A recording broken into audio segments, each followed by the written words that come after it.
Ժողովուրդ բարև ձեզ։ Ժողովուրդ բարև ձեզ։ Ես Տարոնն եմ, ուրախ եմ բոլորիդ հետ ծանոթության համար։ Այսօրվանից շատ կարևոր էտապ ենք սկսում ենք Վայրբերիսի պրակտիկ դասընթացի իմիջայլոց 3 շատ կարևոր նորություն ստացանք Վայրբերիսի մասով։ Ովքեր են հետևել այդ նորությանը ժող։ Ես իմ ինստագրամյան էջում հրապարակել էի, այո, ճիշտ է, այստեղ արդեն մեկնաբանություններ ենք մենք ստանում, 3 ես իմ ինստագրամյան էջում տեսանյութ էի հրապարակել ժող, որտեղ ցույց էի տալիս, որ Վայրբերիսը արդեն Հայաստանում պատրաստել է, ամեն ինչ պատրաստ է, աշխատանքները սա տարված է, 30,000 քառակուսի մետրանոց նոր պահեստային տարածք ժողովուրդ, իսկ սա իրոք շատ լավ նորություն է, որովհետև Վայրբերիսը Հայաստանում զարգացման մի քանի էտապ անցավ, տեսեք, մենք մեր ընկերության պարտներներով 2018-2019 թվականներից Վայրբերիսում վաճառում ենք, այսինքն կոպիտ ասած Վայրբերիսին այն որ բավականին լավ ու բավականին խորքից գիտենք, կարող է հիմա ասենց օրերի մեջ մի փոքր շեղում ունենամ, բայց մոտավորապես ճշգրիտ ինֆորմացիա եմ տալիս, 2022 թվականի հուլիսը հաստատել, եթե չեմ սխալվում, հուլիսի 17-ին առաջին անգամ Վայրբերիսը իր պորտալում, որտեղ որ դուք որպես վաճառող այսպես ասած գործում եք, կոչվում է seller անկետա, հայտարարեց, որ ինքը արդեն գործարկում է վաճառքները նաև Հայաստանում բացում է ինքը իր լոգիստիկ կենտրոնը եւ հայկական ԱԶ-ները, հայկական ՍՊ-ները, այլ կերպ ասած, իրավական գրանցում ունեցող սուբյեկտները կարող են արդեն բիզնես գործունեություն ծավալել Վայրբերիսում, եւ դե մենք ինքներս Վայրբերիսում արդեն տևական ժամանակ գործունեություն ծավալելով, բնականաբար հասկանում էինք, թե ինչ մեծ շարժումը այսպես ասած սկսելու։ Կարենը ասում է, որ իմ ձայնը չի լսում, Ժորժ ջան, մի հատ էլի ձայնի պատկերի ստուգում իրականացնենք։ Ձայնս պատկերս բոլորի մոտ նորմալ լսվում է։ Ոնց ստուգենք։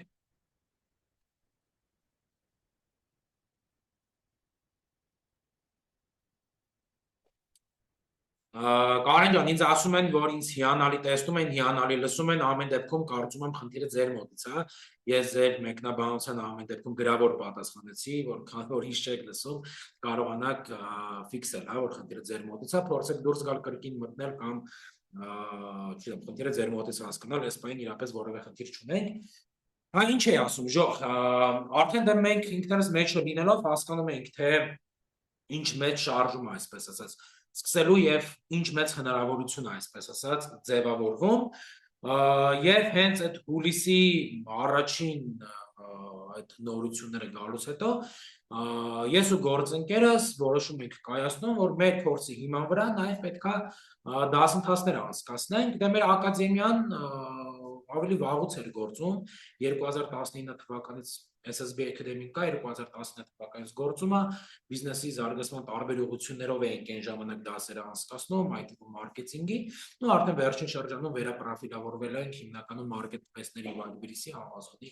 եւ այլ մարքեթփլեյսների ուղղությամբ։ Մի խոսքով, մենք որոշեցինք, որ անպայման մեր փորձը օգտագործելով պետքա ունենանք դասընթացներ, խորհրդատվություն, աջակցություն, որովհետև այս ամեն ինչը, այսպես ասած, նոր հնարավորություններ է ստեղծելու մեր բոլորի համար։ Ու արդեն օգոստոս ամսին հայտարարեցինք 2022 թվականի մեր առաջին խմբի գրանցումների մասին եւ սեպտեմբերին արդեն մեկնարկեցինք մեր առաջին խումբը եւ փաստացի Հայաստանում եղանք առաջին ակադեմիան, որը Վայրբերիսի ուղղությամբ դասեր մեկնարկեց եւ նաեւ մենք ըստ մեր դիտարկումների առնվազն միակն ենք, որ Վայրբերիսի հետ համատեղ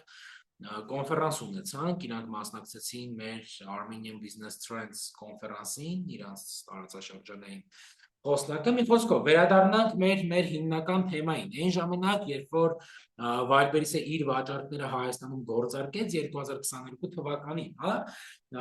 կար միայն լոգիստիկ կենտրոն, այսինքն հայ վաճառողը, եթե ինքը Հայաստանից էր վաճառում, չէր կարող ապրանքը տանել եւ պահեստավորել։ Մենք չունեինք պահեստավորման հնարավորություն Հայաստանում։ Մենք ապրանքը ներկայացնում էինք վաճառքի, եթե այդ ապրանքը վաճառվեց, այսպես ասած, 30 ժամերի ընթացքում սովորաբար այդ ապրանքը պետք է մոտեցնեինք իրաց լոգիստիկ կենտրոն, որպես իրանք էլ ուղարկեին գնորդին։ Այն ժամանակ լոգիստիկ կենտրոնը ավելի փոքր էր չափսերով եւ եթե չեմ սխալվում, գտնվում էր Էրեբունիում, հա։ Ու քանի որ ինքը դեռ նոր էր, այսպես ասած, ձևավորվում, այդ լոգիստիկ կենտրոնը իրականում այդքան լավ չէր աշխատում, օր կար աշխատում էր, օր կար չէր աշխատում, Հայաստանից ներկայացված շատ ապրանքները Ռուսաստանում դեռ ցուցադրություն չունեին, հայկական շատ ԱԶՆ-ներ, ՍՊԸ-ներ հայկական ԱԶՆ-ներն ու ՍՊԸ-ները առնչվել, հա, ռուսական պահեստից դեռ ամբողջական վաճառքներ չէին կարողանում իրականացնել, այսինքն sense շատ թույլիկ վիճակ էր, բայց դա Վայլբերիսի նորմալ վիճակն է, ինքը Բելարուսում էլ այդպես սկսել, Ղազախստանում էլ այդպես սկսել, եւ այդտեղ ինչն է հետաքրքիր 2022 թվականին, երբ որ մենք այդ ամեն ինչը sense նախաձեռնեցինք դասընթացներ, միջոցառումներ եւ այլն, մարդիկ որոշակիորեն թերահավատորեն էին վերաբերվում, ասում էին Պողոսը ասում է լոգիստիկ կենտրոնը լավ չի աշխատում, ապրանքը Ռուսաստան չի գնում, ասում ենք ժողովուրդ ջան, այդ ամեն ինչը նորմալ է, այս ընկերությունը նոր է եկել Հայաստան, փորձարկումներ անում, դուք հետ մի մնացեք, մի սպասեք, որ ամեն ինչ իդեալական լինի, նոր մտնեք, դուք ինչքան շուտ մտնեք, այդքան շուտ փորձ ձեռք կբերեք եւ այդքան առավել շուտ կհասնեք հաջողությունների։ Ու այդ ժամանակ նաև ես մի գրառում էի արել, որը բնականաբար որոշակիորեն փոխաբերական իմաստ էր, ասում էի ով չի սովորում Վայլբերիս այսօր, զղջալու է կորցրած հնարավորության համար 1 տարի հետո, ու դրա մեջ իրականում կա sense շատ մեծ ճշմարտություն, հիմա վստահ եմ շատերը կուզեիք 22-23 թվերին արդեն մտած լինեիք Վայլբերիս, բայց միևնույն է, եթե դուք հիմա եք այդ որոշումը կայացրել ժող Պալիբոմու շատ լավ որոշում եք կայացրել ու այսօր մենք դրանում միասին կհամոզվենք։ Արդեն 23 թվին մենք ունեինք Հայաստանում աշխատող նորմալ լոգիստիկ կենտրոն, հայկական ԱԶՆ-ներն ու ՍՊԸ-ները ապրանքատեսականիների գերակշիռ մասի պարագայում կարողանում էին օգտվել թե ռուսական, թե ղազախական, թե բելարուսական պահեստներից, հա, այսինքն ամեն ինչը արդեն տես հունի էր ընկել, երևի 2023 թվականի կեսերից, հա, ու 2023-ին կտեն շատ բումային տարի էր, երևի ամենաշատ վաճառողները Հայաստանից, ըստ իմ դիտարկումների, հենց այդ թվականին են մուտքը գործել Վայլբերիս, եթե ասում եմ ընդհանուր խոսակցություններից, մեկնաբանություններից, միջոցառումների մասնակցություններից, վեբինարների մասնակցություններից, դասընթացների հանդեպ հետաքրքրվածությունից ելնելով, հա, 24 թվականը ինքը մի քիչ ավելի բնականաբար ստաբիլ տարի էր եւ 25-ն էլ այլ հետաքրքիր բան բերեց 25 թվականի եթե չեմ սխալվում մարտ ամսին ժող Հայաստանի Վայլբերիսի պահեստը, այսպես ասած, որը արդեն գտնվում էր Չարբախում, Արտաչիսյան 106 առաջին անգամ հայ սելերին տվեց հնարավորություն ապրանքի պահեստավորման Հայաստանում, այսինքն մենք կարայինք մեր ապրանքը տանեինք Ռուսաստան, Ղազախստան, Բելարուս պահեստավորեինք, կարայինք Չինաստանից պրյամոյ տանեինք Ռուսաստանում պահեստավորեինք, որևէ խնդիր չկա ապրանքատեսականիների գերակշիռ մասի պարագայում, բայց մենք եթե Հայաստանից էինք վաճառքանում, այսինքն ապրանքը ֆիզիկապես Հայաստանում էր, մենք Հայաստանում չենք կարողանում պահեստավորել, այդ ապրանքը կոպիտ ասած մնում էր մեր պահեստում, մենք ներկայացնում ենք Վայլբերիսում վաճառքի, ապրանքը վաճառվեց, տանում էինք Վայլբերիսի լոգիստիկ կենտրոն կամ բաներ, այդ պունկտ վիդիչիներ, այդտեղից գնում հասնում էր գնորդին։ Արդեն անցած տարի Վայլբերիսը մեզ հնարավորություն տվեց, հնարավորություն ընձեռեց նաև Հայաստանում ապրանք պահեստավորելու, որը բնականաբար գործընթացները մի քանի անգամ բարելավեց եւ հիմա մենք ականատես ենք լինում, որ մի հիանալի պահեստի, չգիտեմ, տեսել եք թե չէ, եկեք ես ձեզ ցույց տամ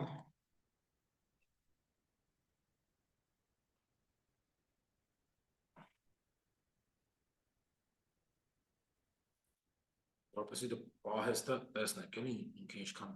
ճիշտ է, չգիտեմ, հինը տեսել եք, թե չեք տեսել, այս հին պահեստը։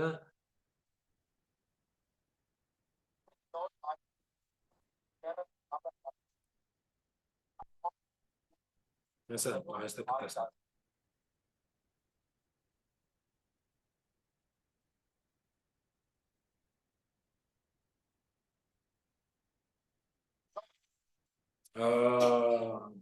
Տեսանք ինչ հիանալի պահեստ է,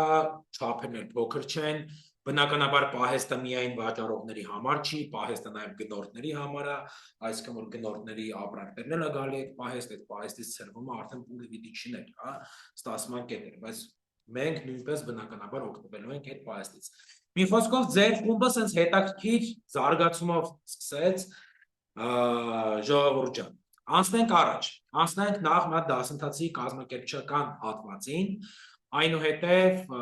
անցնենք արդեն այսօրվա հիմնական թեմային։ Ջող, տեսեք, մեր դասերը իրանք full պրակտիկ են, կոպիտ ասած 90-10% սկզբունքով ենք աշխատում, 10% տեսական է, 90% պրակտիկ։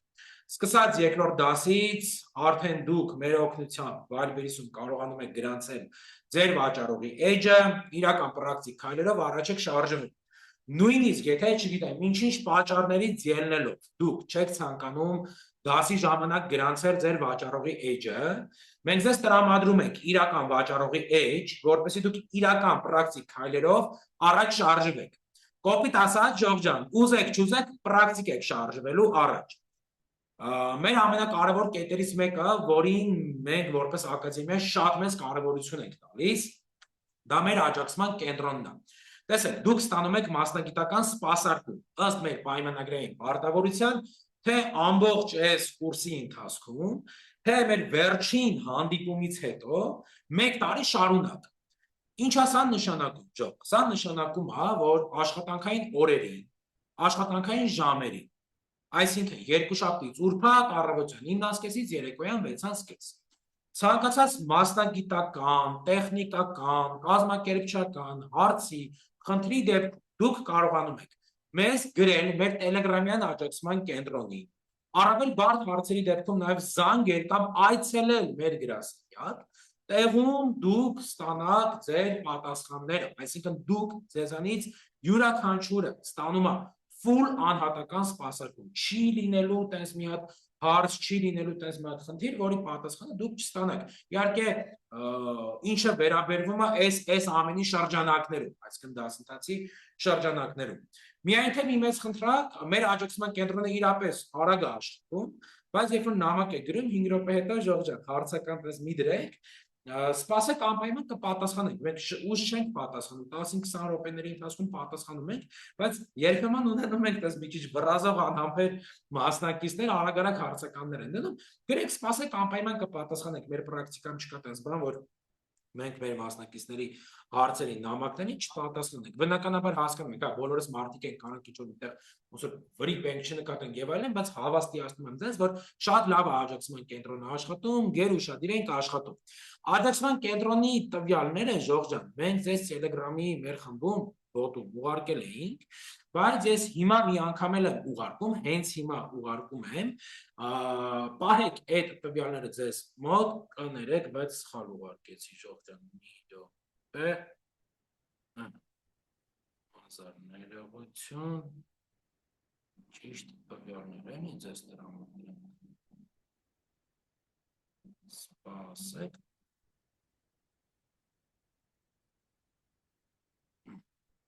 Amazon խմբի աջակցման կենտրոնն է ուղարկում, так. Всё, Ժող ջան, ուղարկեցի աջակցման կենտրոնի տվյալները եւս մեկ անգամ, այդ բոլոր տվյալները պահեք ձեր մոտ, հարցերի խնդիրների դեպքում պարտադիր դիմեք, խնդրում եմ ձեզ, ձեր մեջ ինչ-որ հարց խնդիր չպահեք, անպայման ամեն ինչը մեր հետ քննարկեք, որպեսզի լավ ստացվի։ Էսի էս մասը։ Հիմա գնանք մյուս կետը, ընկերներ, տեսեք, մենք ունենք մեր պորտալը, մեկ վայրկյան, մենք ունենք մեր պորտալը, եթե դուք ժամանակին մեր մոտ որևէ այլ դասընթացի եք մասնակցել, ուրեմն այս պորտալում արդեն իսկ գրանցված եք։ Եթե մեր մոտ չեք մասնակցել որևէ դասընթացի, ուրեմն դա նշանակում է, որ դեռ այս պորտալում գրանցված չեք։ Պորտալը ինչ է իրանից ներկայացնում, Ժորժ ջան, այս մեր բոլոր ուղիղ եթերներն, հա։ Տեսա ձայնագրվում է, զապիսել է։ Առանց մոնտաժային միջամտության, եթե դրա կարիքը խիստ անհրաժեշտ չի եղել, նույն օրը մաքսիմում հաջորդ օրը ձեզ է ժող տրվում մեր պորտալի միջոցով, հա։ Ինքը անվտանգ հարթակա, բոլոր այս մեր դասերի հեղինակային իրավունքները պաշտպանված է օրենքի շրջանակներում ամեն ձև, եւ այս մեր պորտալում դասերը ձեզ հասանելի են մնում 6 ամսից 1 տարի ժամկետով։ Այսինքն հենց 6-րդ ամիսը լրացա, ակադեմիան իրավունք ունի արդեն դասերը ջնջելու, հեռացնելու, բայց երբեմն լինում է մինչև 1 տարի պահպանում եք, այսինքն ձեր մոտ ֆիքս եք 6 ամսից 1 տարի։ Պլյուս տեղում տրամադրվում է բոլոր անհրաժեշտ նյութերը, չգիտեմ, ինչ-որ կոնտակտներ, որոնք դասընթացի շրջանակներում ձեզ տրամադրվում են, պրեզենտացիաներ, մասնագիտական նյութեր, ձևանմուշներ, չեքլիստեր, ուղեցույցներ, այսինքն ամենը դասընթացի շրջանակներում ինչը տեղի է ունենում, տեղադրվում է պորտալում։ Սա նշանակում է, որ դուք նույնիսկ եթե ինչ-որ ուղիղ եթերներ բաց եք թողում, սա պրոբլեմ չի, խնդիր չի, որովհետև դուք գիտեք, որ հաջորդ օրը 24 ժամվա մեջ դրվում է։ Հաջորդ օրը կարաք մտնեք, դասը նայեք, խնդիր չկա։ Հարց կա, աջակցման կենտրոն եք կարողանում եք շփվել։ Այսինքն մենք ձեր համար full կոմֆորտը ստեղծել ենք ժողովուրդ ջան։ Հիմա եկեք մի թեթև այս պորտալի օգտագործումը պատկերացնենք, չնայած որ ես ձեզ ուղեցույց կտրամադրեմ։ Քանի որ ես արդեն գրանցված եմ, մուտք եմ գործում պորտալ, հա։ Պորտալում դուք տեսնում եք, նախ նշան, երբ որ դուք գրանցվեք պորտալում, ձեր մոտ գրված է լինելու, որ դուք չունեք գնված դասընթացներ։ Ինչի է դա այդպես լինելու, դա նրա համար է, որ պետք է մենք ձեր մոդերացիան կատարենք, այսինքն երբ որ դուք գրանցվում եք, 24 ժամերի ընթացքում մեր ադմինիստրացիան պետք է ձեր գրանցումը հաստատի, այսինքն դուք գրանցվեք եւ ուղղակի սպասեք, որ ձեր գրանցումը հաստատվի, երբ որ ձեր գրանցումը հաստատվի, քանի որ դուք ոնց որ վայրվելիս եք սովորում, տեսնելու եք այսպիսի պատկեր, օրինակ, հիմա ստեղ գրած է VB 1201, ձեր պարագայում գրված է լինելու VB 1702, հա։ Սեղմում եք սկսել կոճակի վրա, ասենք ձեր մոտ այս պրոգրեսը պայմանական լինելու է 0%, հա։ Ու ստեղ բնականաբար որ դուք մտնեք մի դաս է լինել։ Ինչա, սա մեր դասի վիդեոն է, սխում ենք play, կարողանում ենք նայել ու կարողանում ենք իր արագությունը փոփոխել։ Այս էլ ես եմ ժողովուրդ ջան։ Յուրաքանչյուր դասի ներքևը, տեսեք, մի փոքր իջա ներքև։ Յուրաքանչյուր դասի ներքևը կա նկարագիր հատված։ Նկարագրում մենք օրինակ գրում ենք, թե այդ օրը այդ դասին ինչ ենք խոսացել, կամ եթե ինչ-որ կարևոր հղումներ ունի տվյալ դասընթացը, կարևոր կոնտակտներ ունի, տեղադրվում է նկարագիր բաժնում։ Q&A հատվածը ձեր համար։ Մասնակիցները կարողանում են Q&A հատվածում ավելացնել հարցեր եւ խմբովի որևէ քննարկում ծավալել։ Պրեզենտացիա հատվածում, օրինակ, եկեք այստեղ գնանք, պրեզենտացիա հատվածում տեղադրվում է տվյալ դասի պրեզենտացիա։ Կան որոշակի դասընթացներ, որոնք չունեն պրեզենտացիաներ, այդ պարագայում չի տեղադրվում, կամ երկու դասի պրեզենտացիան մի պրեզենտացիա է, հա։ Ոչ բոլոր դասերը ունեն ձևանմուշներ, որոշ դասեր ունեն ձևանմուշներ։ Եթե առկա է ձևանմուշ, այն տեղադրվում է ձևանմուշ բաժնում։ Ոչ բոլոր դասերը ունեն նյութեր, որոշները ունեն նյութեր։ Ամեն դեպքում, եթե նյութը առկա է, տեղադրվում է նյութեր բաժնում։ Նույնը տնային աշխատանքը, եթե առկա է տնային աշխատանք, տեղադրվում է տնային աշխատանքում։ Հիմա ուշադրություն ժողովուրդ ջան։ Իրականում, տեսեք, ստեղ գրած է դաս 1, դաս 1-ի վերնագիրը, դաս 2 վերնագիրը տակը կարճ նկարագիր։ Հիմա նայեք, դուք որ մտնեք դաս 1-ը տեսնեք, այս զամոքը բաց է լինել, բայց յուրաքանչյուր հաջորդ դասի զամոք փակ է լինելու, այսինքն երկրորդ դասը տեղի ունեցավ, երկրորդ դասի տեսած ձայնագրությունի նյութերը տեղադրվեցին, զամոքը փակ է լինելու։ Ու այսպես բոլոր դասերը, որ տեղադրվել են, զամոքները փակ են լինելու։ Դա չի նշանակում, որ դասընթացը ձեզ համար փակ է։ Դա ընդհանրապես նշանակում է, որ պետք է զամոքը բացեք։ Ինչպես ենք զամոքը բացում, այստեղ ունենք quiz բաժին։ Մտնում ենք quiz բաժին, ժողովուրդ ջան, սպասեք։ Հիմա 10-11-ի զամոքը բացեք։ Իսկ 10-11-ը նոր ենք տեղադրել, խմբագիրը քիչ հետո նաև դասընթացի վերնագիրը կտեղ։ Այստեղ հələ quiz չենք տեղադրել, հենց նոր են տեղադրել ուրեմն դասը 1 րոպե, ասենք, հա, ասի մի քանի րոպե առաջ տեղադրված դասա, 1 րոպե ժողջ, սա օրինակի վրա նայք,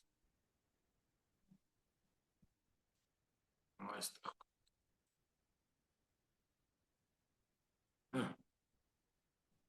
Անակ Ամազոնի դասընթացի մասով, տեսնում եք, դասութնա, օրինակ, հա, դասութնա, դասինն է փագը, հա, դա քույզ, մտա քույզ բաժին, հաջորդ դասընթացին հասնելու համար պատասխանեք հարցին, հաստատեք և հարմասրեք էջը, ցանկանում եք հասնել հաջորդ դասին, այո, ստուգել արդյունքը, էջը հարմասրեցինք, վերջացավ, հաջորդ դասը մեզ մոտ ամբողջովին բացա։ Դա ինչի համար արված, կոպիտ ասած ծառայում է որպես էջանիշ, որ ինքներդ հիշեք, ոնց որ ուր եք հասել։ Հասվեցիք։ Ժողջան, եսի կայքի շատ կարճ ինֆորմացիան է, կարճ նկարագիրն է, սրանով չեմ ուզում, մեր կյանքը ծանրաբեռն է։ Ամեն դեպքում կայքը շատ պարզ է պատրաստած, կարող եք օգտվել թե համակարգչով, թե հեռախոսով, թե պլանշետով։ Միայն մի նկատառում անեմ, ժամանակին ուղիղ եթերները կայքի միջոցով էինք անցկացնում, ներկայումս ուղիղ եթերները գիտեք, արդեն Zoom-ով է անցկացվում, այսինքն այդ ուղիղ եթեր բաժինը չեք օգտագործում։ Պլյուս դիպլոմն էլ հենց ավարտեցիք, արդեն ձեր մեյլին է ավտոմատ ուղարկվելու, այդ մասով էլ դուք հանգիստ եղեք։ Կայքը մեզ ինչ է տալիս է համակարգվածություն, դասնա, տակ իրա նկարագիրն է, կողք իրա պրեզենտացիան է, կողք իրա նյութերն են, իրա ձևանմուշներն են, ամբողջ ինֆորմացիան ըտեղ է, ամեն ինչը համակարգված է, իսկ հաջողության գլխավոր նախապայմաններից մեկը դա համակարգվածությունն է, որը որ մենք փաստացի ձեր համար ապահովել ենք ժողովուրդ։ Կարծում եմ, այս մասով ամեն ինչ պարզ է, մի հատ հասկանանք, սա լավ է, նորմալ է, շարժում ենք առաջ։ Ժողովուրդ, պարզ է, աջակցման կենտրոնի վերաբերյալ ասեցի, կայքի մասին ասեցի։ Մնացած կարևոր կետերը, կարևոր պայմանները, ընթացակարգերը, ակադեմիայի պարտավորություններն ու օրենքները հիմնական մասով ուղարկել ենք Telegram-ում, երբ որ դուք Telegram-ին միացել եք, մեր բոտին միացել եք, այնտեղ ձեզ նամակներ ա եկել։ Գիտեմ, նամակները կարող են մի փոքր երկար են եղել, բայց մենք ամիս ու կես, 2 ամիս իրար հետ համագործակցելու ենք, այդ ամեն ինչը այնտեղ սահմանվում է, ասենք դասերը ոնց է տեղադրվում, երբ է տեղադրվում, ամեն ինչը գրված է Ժողժան, սիրուն ակուրատնի, մտեք, կարդացեք, որպեսզի մեր համագործակցությունը մաքսիմալ ինտենսիվ ու լավ լինի։ Նաև նշեմ, որ կազմակերպչական հարցերի մասով ներողություն, կազմակերպչական հարցերի մասով, ոչ մասնագիտական, այլ կազմակերպչական հարցերի մասով, կարող եք նաև ձեր կապը պահել WhatsApp-ով ձեզ կցված մասնագետի հետ։ Որոշ մարդկանց դեպքում այդ մասնագետը ես եմ, այսինքն իրանց հետ ես եմ կոմունիկացվել WhatsApp-ով, ես եմ իրանց հետ կապի մեջ եղել։ Այս էլ ֆիքսենք ժողովուրդ ջան եւ շարժվենք առաջ։ Գնացինք։ Այսօր մեր կարելի է ասել միակ տեսական դասն է, բնականաբար առանց դրա չենք կարող, երկրորդ դասից արդեն դուք ռեալ սկսելու եք էջերը գրանցելով շարժվել առաջ, բայց այսօր որքան էլ ասենք տեսական, իրականում շատ կարևոր ու շատ ռազմավարական ինֆորմացիա եք ստանալու։ Առհասարակ տեսեք, դասընթացը ինքը բաղկացած է 4 կարևոր կոմպոնենտից ժողովուրդ, հա, ռազմավարական հատված, որովհետև գիտեք ինչ, վայրբերցի բիզնես ժողովուրդ, այսինքն դուք եկել եք ստեղ գումար աշխատելու համար, սա բիզնես է, իսկ բիզնես առանց ստրատեգիա, բիզնես առանց ռազմավարություն չի լինում, դուք կնոպկա սխմող չեք, դուք զուտ տեխնիկական, զուտ մեխանիկական աշխատող կատարող չեք, ստեղ ամենակարևոր ուղեղի աշխատանքն է, ժող, ինչ-որ կնոպկի տեղ իմանալը բարդ բան չի, ինչ-որ ֆունկցիա անջատել միացնելը բարդ բան չի, բայց հասկանալ սիստեմաները, հասկանալ ալգորիթմը, հասկանալ մարքեթինգը, վաճառքի ստրատեգիաները, առաջխոսման մեթոդները, սրանք մաքսիմալ կարևոր են։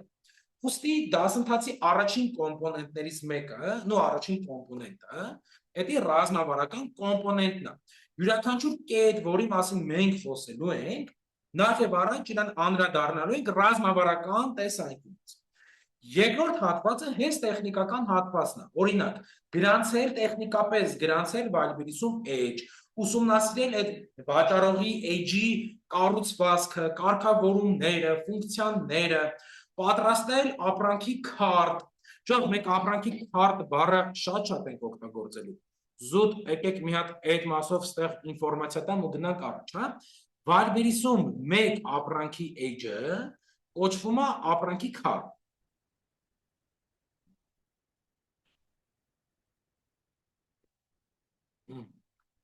այս էջը ինքը կոչվում է ապրանքի քարտ, հա, այսինքն այդ քարտը ունենում է նկարներ, ունենում է վերնագիր, ունենում է, չգիտեմ, իր տեխնիկական պարամետրերը, ունենում է իր, չգիտեմ, ապիսանյաները, կներեք, հա, իր գինը ու իր գնահատականները, իր հարցերը, այսինքն այս մի ապրանքի էջը, հա, այս մի ապրանքի էջը մենք անվանում ենք ապրանքի քարտ։ Միևնույն ժամանակ դուք կարող եք ժողովուրդ ջան, մի քանի քարտեր կցել իրար, այսպես ասած, հա, այսինքն օրինակ մի քանի քարտեր ինքը կարող է կցվել իրար։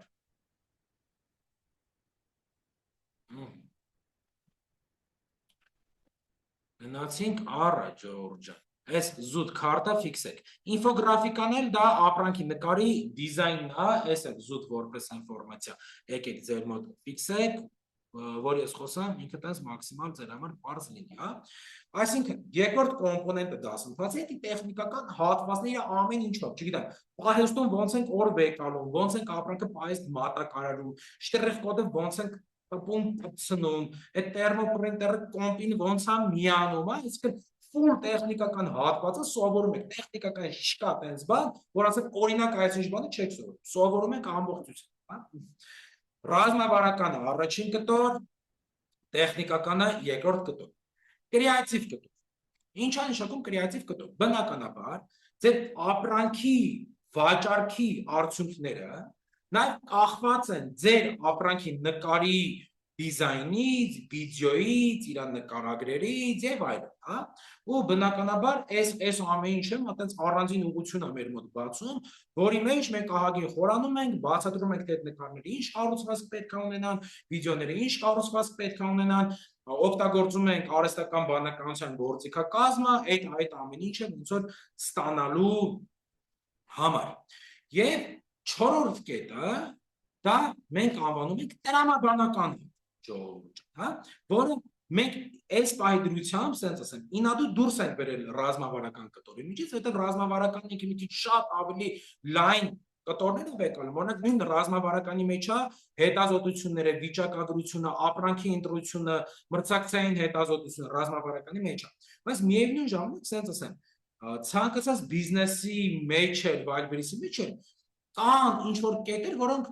ինտուիտիվ օրինաչափորեն աշխատում են, այսինքն դա չկա ճիշտ կամ սխալ, դա կա լոգիկա, պատկերացրեցիք, ու այդ լոգիկաները ոնց որ դուք ձևավորում եք բացառապես ձեր փորձի ընթացքում։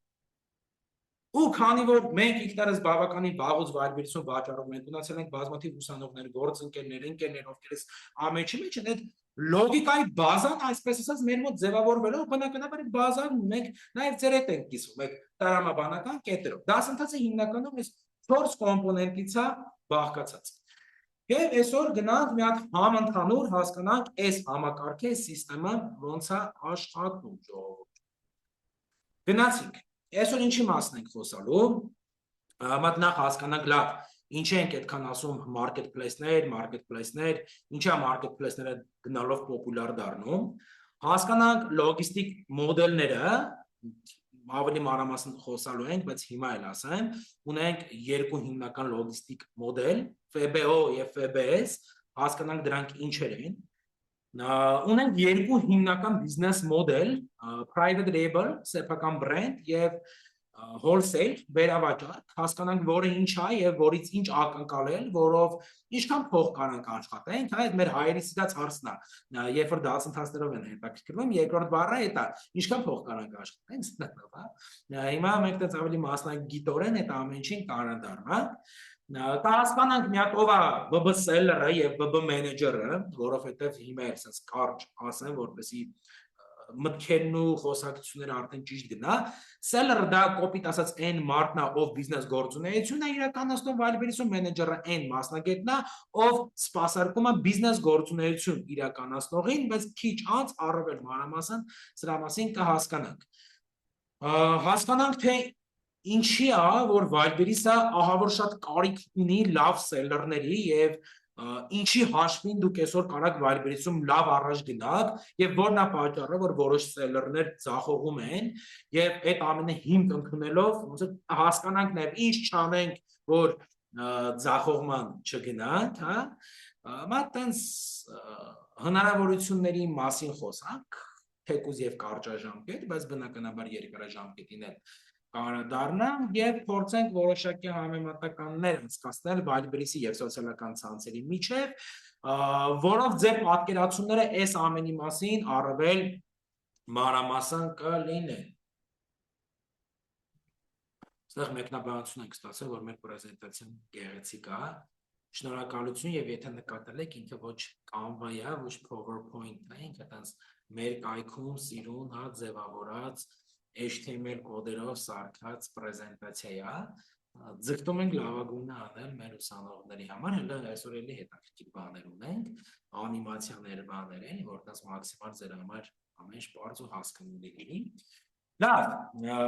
Ժողովրդան, ինչու marketplace-ն է, եւ marketplace-ներ ասելով բացառապես եկեք չսահմանափակենք մեր միտքը Wildberries-ով, որովհետև Wildberries-ը դա ԱՊՀ տարածաշրջանի առաջատարն է, բայց աշխարհում ունենք Amazon, ունենք eBay, ունենք TikTok Shop, ունենք Noon եւ այսպես շարունակ։ Image այլոց Amazon-ի պոտենցիալն է բավականին բարձր է, բավականին մեծ է, մենք ինքներս էլ Amazon-ով զբաղվում ենք, մասնավորապես էմերությունների Amazon-ի պոտենցիալը ահռելի մեծ է։ Բայց քանի որ մենք հավաքվել ենք Wildberries-ի համար, այսօր ձեր ժամանակը չեմ խլի Amazon-ով։ Շո, marketplace-ները իրանք e-commerce-ի ուղղություն են, այսինքն e-commerce նկատի ունենք էլեկտրոնային առևտուր, հա, եւ էլեկտրոնային առևտրի շուկան, այսինքն on-line առևտրի համաշխարհային շուկան 2025 թվական կազմել է համարյա 7 տրիլիոն դոլար, ժողովուրդ ջան։ Հայաստանի թվերը ես հանել եմ միայն Հայաստանը 1 րոպե, ես հիմա ձեզ ասեմ 1 վայրկյան սպասեք։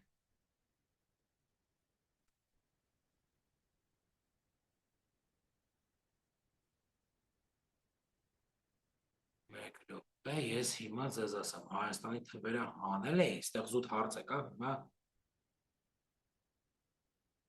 Շո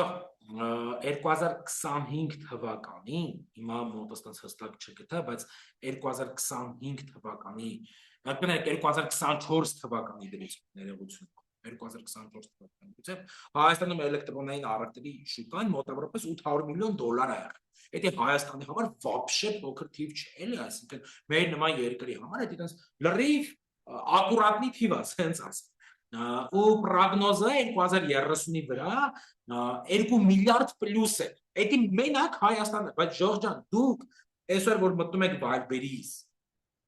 դուք այդ Հայաստանի սահմաններից դուրս եք գալի, դուք դուրս եք գալի դեպի Ռուսաստան, դուք դուրս եք գալի դեպի Ղազախստան, դուք դուրս եք գալի դեպի Բելարուս, Ուզբեկստան, վերջը Wildberries-ը այս պահին տեստավորումներ է իրականացնում Արաբական Միացյալ Էմիրություններում, Վրաստանում։ Wildberries-ը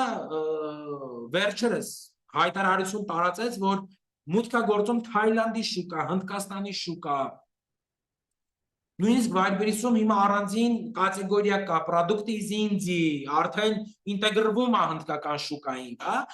Իսկ ամեն ինչ է նշանակում, որ երբ որ մենք ասում ենք հայկական e-commerce-ի շուկան 800 միլիոն է, ըստ կենտրոնական բանկի տվյալների եւ 2035 կլինի 2 միլիարդ։ Մենք նկատի չունենք, որ դուք հենց այս շուկայի ներսում եք խաղալու, մենք նկատի ունենք, որ դուք այս շուկայի ներսում եք, որովհետեւ marketplace-ների բիզնեսը, առհասարակ էլեկտրոնային առևտրի բիզնեսը 2025 թվականին ամբողջ աշխարհում եղել է 69 տրիլիոն դոլար, հա։ Առցանց գնումների 70%-ը սկսվում են հենց marketplace-ներից, այսինքն 6.9 տրիլիոն դոլարի 70%-ը բաժին անգնում աշխարհի marketplace-ներին։ Եթե հիմա գանք Wildberries-ը բնականաբար համարվում է տարածաշրջանի Amazon-ը, չի քննարկվում, Wildberries-ը տարածաշրջանում առաջատարա տարեկան կրկնակի աճ ունենում յուրաքանչյուր տարի Wildberries-ը իր նախորդ տարվա ցուցանիշները դուբլում է, կրկնակի բարձրացնում է։ Wildberries-ը օրական կատարվում է 10 միլիոնից ավել պատվեր ամբողջ ԱՊՀ տարածաշրջանում։ Կոնվերսիան, այսինքն վաճառքի ցուցանիշը 5-ից 10 անգամ բարձր է սովորական վեբ կայքերից, այսինքն եթե դուք բացեք ձեր սովորական վեբ կայքը, որտեղ տեղադրված են ձեր պրոդուկտները, ունենաք ինտեգրված վճարային համակարգ,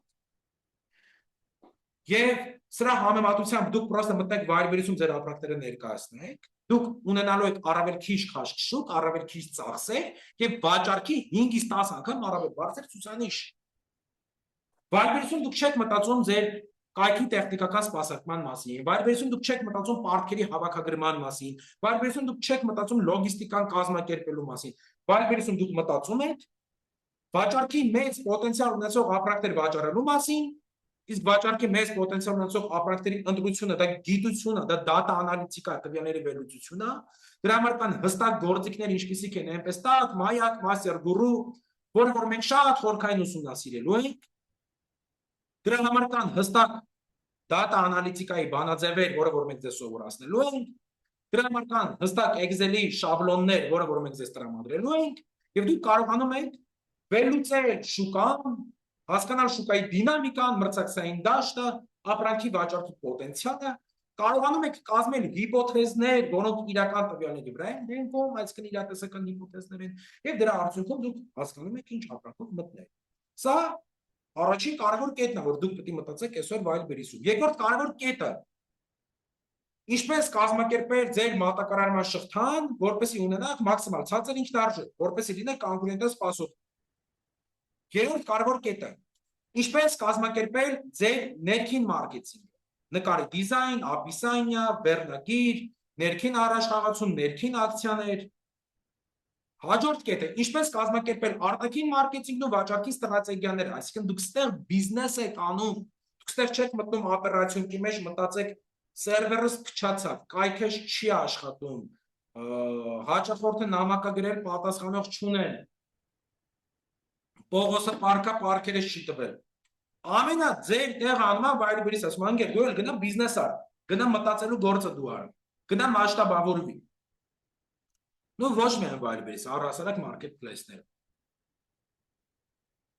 Հիմա շատ արագ անցում կատարենք, հասկանանք լավ, ոնց է այս ամեն ինչը աշխատում։ Ժողովուրդ ջան, ունենք երկու ու աշխատելու հիմնական ուղղություն։ Սրանք միակ ուղղությունները չեն, բայց 99.99% դեպքերում կիրառում ենք այս լոգիստիկ մոդելները։ Մեկը կոչվում է FBO կամ FBV, մյուսը կոչվում է FBS, հա։ Ուրեմն FBO-ն ինքը տերմին է, որը բացվում է ասենց fulfillment by operator, բայց քանի որ Ռուսաստանում տարածվեց եւ FBO-ն օզոնը իրան վեկալեց, ասում է FBO նշանակում է fulfillment by ozone, Wildberries-ը ներմուծեց FBV տերմին, այսինքն fulfillment by Wildberries։ Երկուսն էլ նույն բանն է։ Եվ կա FBS, այսինքն fulfillment by seller, այսինքն seller-ի վաճառողի կողմից։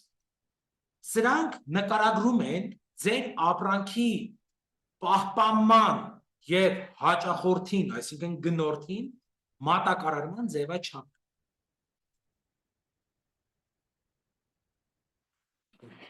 Տեսեք։ Սա FBO-ն է։ Նշանակում է, որ պահեստը Wildberries-ն է։ Ապրանքը ուղարկվում է Wildberries-ի պահեստ նախապես, այսինքն մինչև վաճառելը, դուք ապրանք ուղարկում եք Wildberries-ի պահեստ։ Ապրանքը գնում է պահեստավորվում է եւ սպասում է պահեստում, սպասում է, որ վաճառք տեղի ունենա։ Վաճառք տեղի ունենալուց հետո, երբ պատվերը գալիս է, Wildberries-ը այն արագ առաքում է։ Այսինքն վաճառողը տարավ Wildberries-ի պահեստ, ապրանքը սպասեց, պատվերը եկավ, Վայրբերիսը այն ուղարկեց գնորդի պունկտ վիդիչի։ Պատկերացրեցինք սա։ Եվ ունենք FBS, այսինքն դուք եք պահեստը։ Ապրանքը ձեր մոտ է, ապրանքը դուք ներկայացրել եք վայրբերիսում վաճառքի։ Ապրանքը ել եմ կրկնում, ձեզ մոտ է, ձեր պահեստում, տանը։ Պատվերը ստանալուց հետո դուք այն ինքներդ արդեն փաթեթավորում եք, շտրիխավորում եք, տանում հանձնում եք կամ վայրբերիսի ընդունման կետ, պունկտ վիդիչի, կամ լոգիստիկ կենտրոն, որը այս պահին Հայաստանի պարագայում գտնվում է Արտաշիսյան 106-ում։ Այսինքն դուք նստած սպասում եք պատվերը եկա, վաճառողի պահեստ, ուղարկեցիք հանձնման կետ կամ լոգիստիկ կենտրոն, գնաց գնորդի։ FBO, FBS ձևաչափերը պարզա ոնց է աշխատում ժողովուրդ, ընթացակարգը պարզա թե չէ։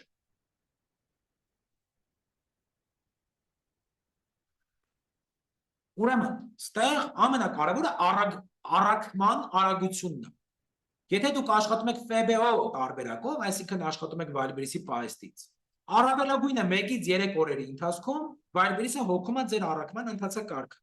Ինչը նշանակում է, որ դուք ունենում եք առավել քիչ ատկազներ, առավել քիչ վազվրատներ, առավել բարձր օձիվներ, որովհետև հաճախորդը սպասում է, ապրանքը ստանում է կարճ ժամկետով։ Եթե դուք աշխատում եք FBS տարբերակով, այստեղ նաև առաքման արագության պատասխանատվությունը ձեր վրա է։ Կոպիտ ասած կախված է սելերից, բայց սովորաբար շատ ավելի երկար է տևում։ Եկեք պատկերացնենք ինչի։ Պատկերացրեք, հենց հիմա ես ունեմ ապրանք, ունեմ այս երկու ապրանքները, մեկը իմ մոտ է, մեկը վայրբերիսի պահեստում է։ Զակազ եմ ստանում, սա որը վայրբերիսի պահեստում է գտնվում, վայրբերիսը զակազը ստացավ, մի ժամ հետո ապրանքը ուղարկում է արդեն գնորդի։ Սա ես եմ ստանում, ասում հանդե լավ, մի 30 ժամվա մեջ կարամ տանեմ, սպասեմ 3-4 հատ էլ պատվեր գա, որ լոգիստիկ կենտրոն գնալս իմաստ ունենա։ Սպասում եմ առավոտը գալիս է, տենում եմ 2 հատ պատվեր ստացա, գնում եմ։ Արդեն իսկ տարբերություն տվեց, արդեն իսկ, եթե ես պահեստից աշխատեցի առավելություն ստացա, հասկացաք, չէ՞։ Բայց իհարկե չենք ասում, որ ձեր պահեստից աշխատելը վատ է, դեպքից, բիզնես մոդելից, մոտեցումներից է կախված, այսինքն ընտրության հարց է։ Ալգորիթմի տեսանկյունից, եթե դուք աշխատում եք վայրբերիսի պահեստից, ալգորիթմը ձեզ ապահովում է առավելագույն տեսանելիություն։ Այսինքն իրականում դուք ունենում եք առավել լավ պոզիցիաներ, ունենում եք առավել մեծ դիտելիություն եւ ըստ այդմ ունենում եք առավել շատ պատվերներ։ Ցանկացած պարագայում FBO աշխատելը ինքը առավել մեծ վաճառք է բերում։ Եվ բնականաբար ի տարբերություն FBO-ի, FBS-ի, որ ձեր պահեստից եք աշխատում, ալգորիթմի տեսանկյունից առավել քիչ տեսանելիություն, դիտելիություն եւ ըստ այդմ առավել քիչ պատվերներ ունենում։ Ծախսերի տեսանկյունից։ Բնականաբար, երբ որ մենք ապրանքը տանում ենք վայրբերիսի պահեստ, մեր վրա օրական ինչ որ գումար է առաջանում։ Այդ գումարը մեծ չի եւ բնականաբար դասերի ընթացքում մենք ձեզ կտանք համապատասխան ինֆորմացիա, թե ոնց եք դուք հաշվարկում ապրանքի պահեստում պահպանման գումարը, հա։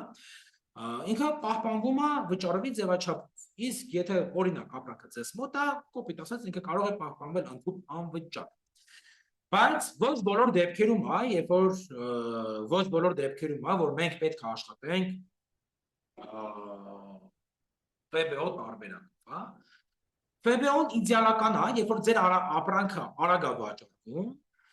կամ ունեք այուն կանխատեսելի վաճառք, այսինքն դուք գիտեք, եթե տարակ 1000 հատ, 1000 հատը X օրում կծախեք, այդ օրերի քանակով տանում եք, կամ ասեք արագ վաճառքներ ունեք։ Կոպիտ ասած դուք չեք տանում ապրանք քննացնելու վայրբերիսի պահեստում եւ քննացնելու արդյունքում ձեր վրա գան կուտակվեն պահեստի պահպանման գումարներ, որքան էլ դա մեծ գումար չի,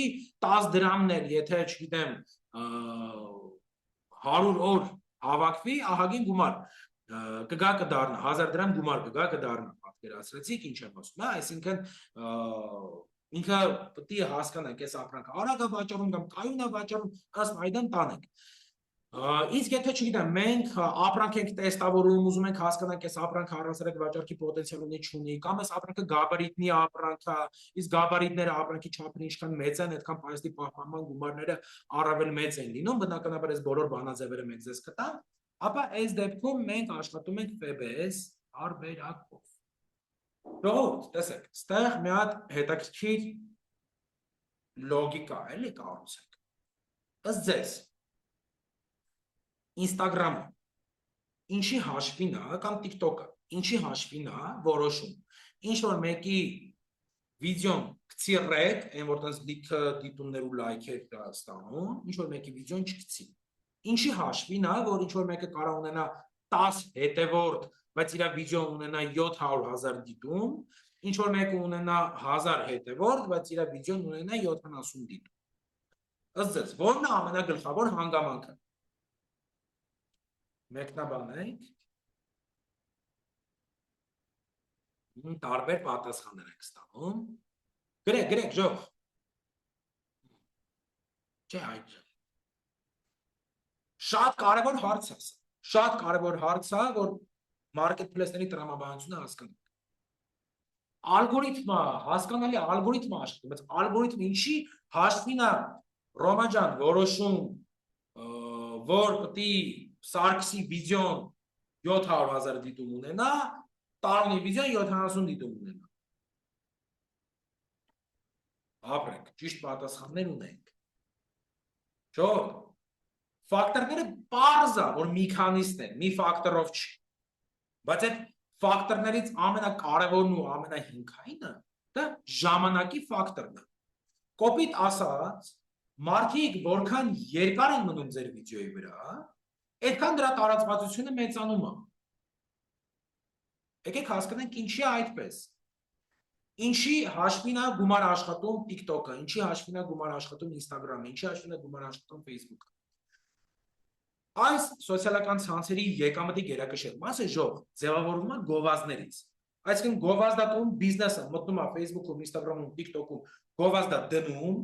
Facebook-ը, Instagram-ը, TikTok-ը այս գովազդը տանում են մեր նման մարդկանց են ցույց տալի։ Երբ որ մենք այս գովազդը դիտում ենք, ինքը գնում է գովազդատուին, ասում է անգեր ամեն դիտումից ինձ փող տուր։ Հիմա ինչ է ստացվում։ Որքան շատ դիտում ունենա տվյալ գովազդը, այդքան շատ գումար կգանձի Instagram-ը, Facebook-ը, TikTok-ը գովազդատուից։ Իսկ շատ դիտումներ ապահովելու համար ինչ է պետք։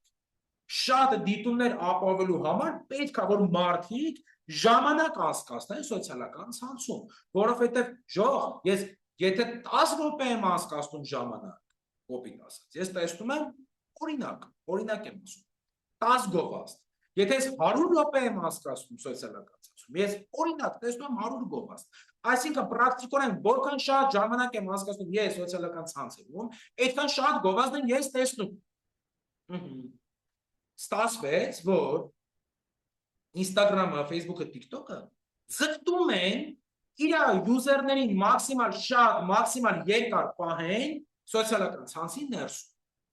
Որովհետև եթե մենք մաքսիմալ շատ, մաքսիմալ երկար ենք մնում, ինքը այդքան շատ գովազդ է բերում, մենք ցույց տալի, այդքան շատ գումար աշխատի։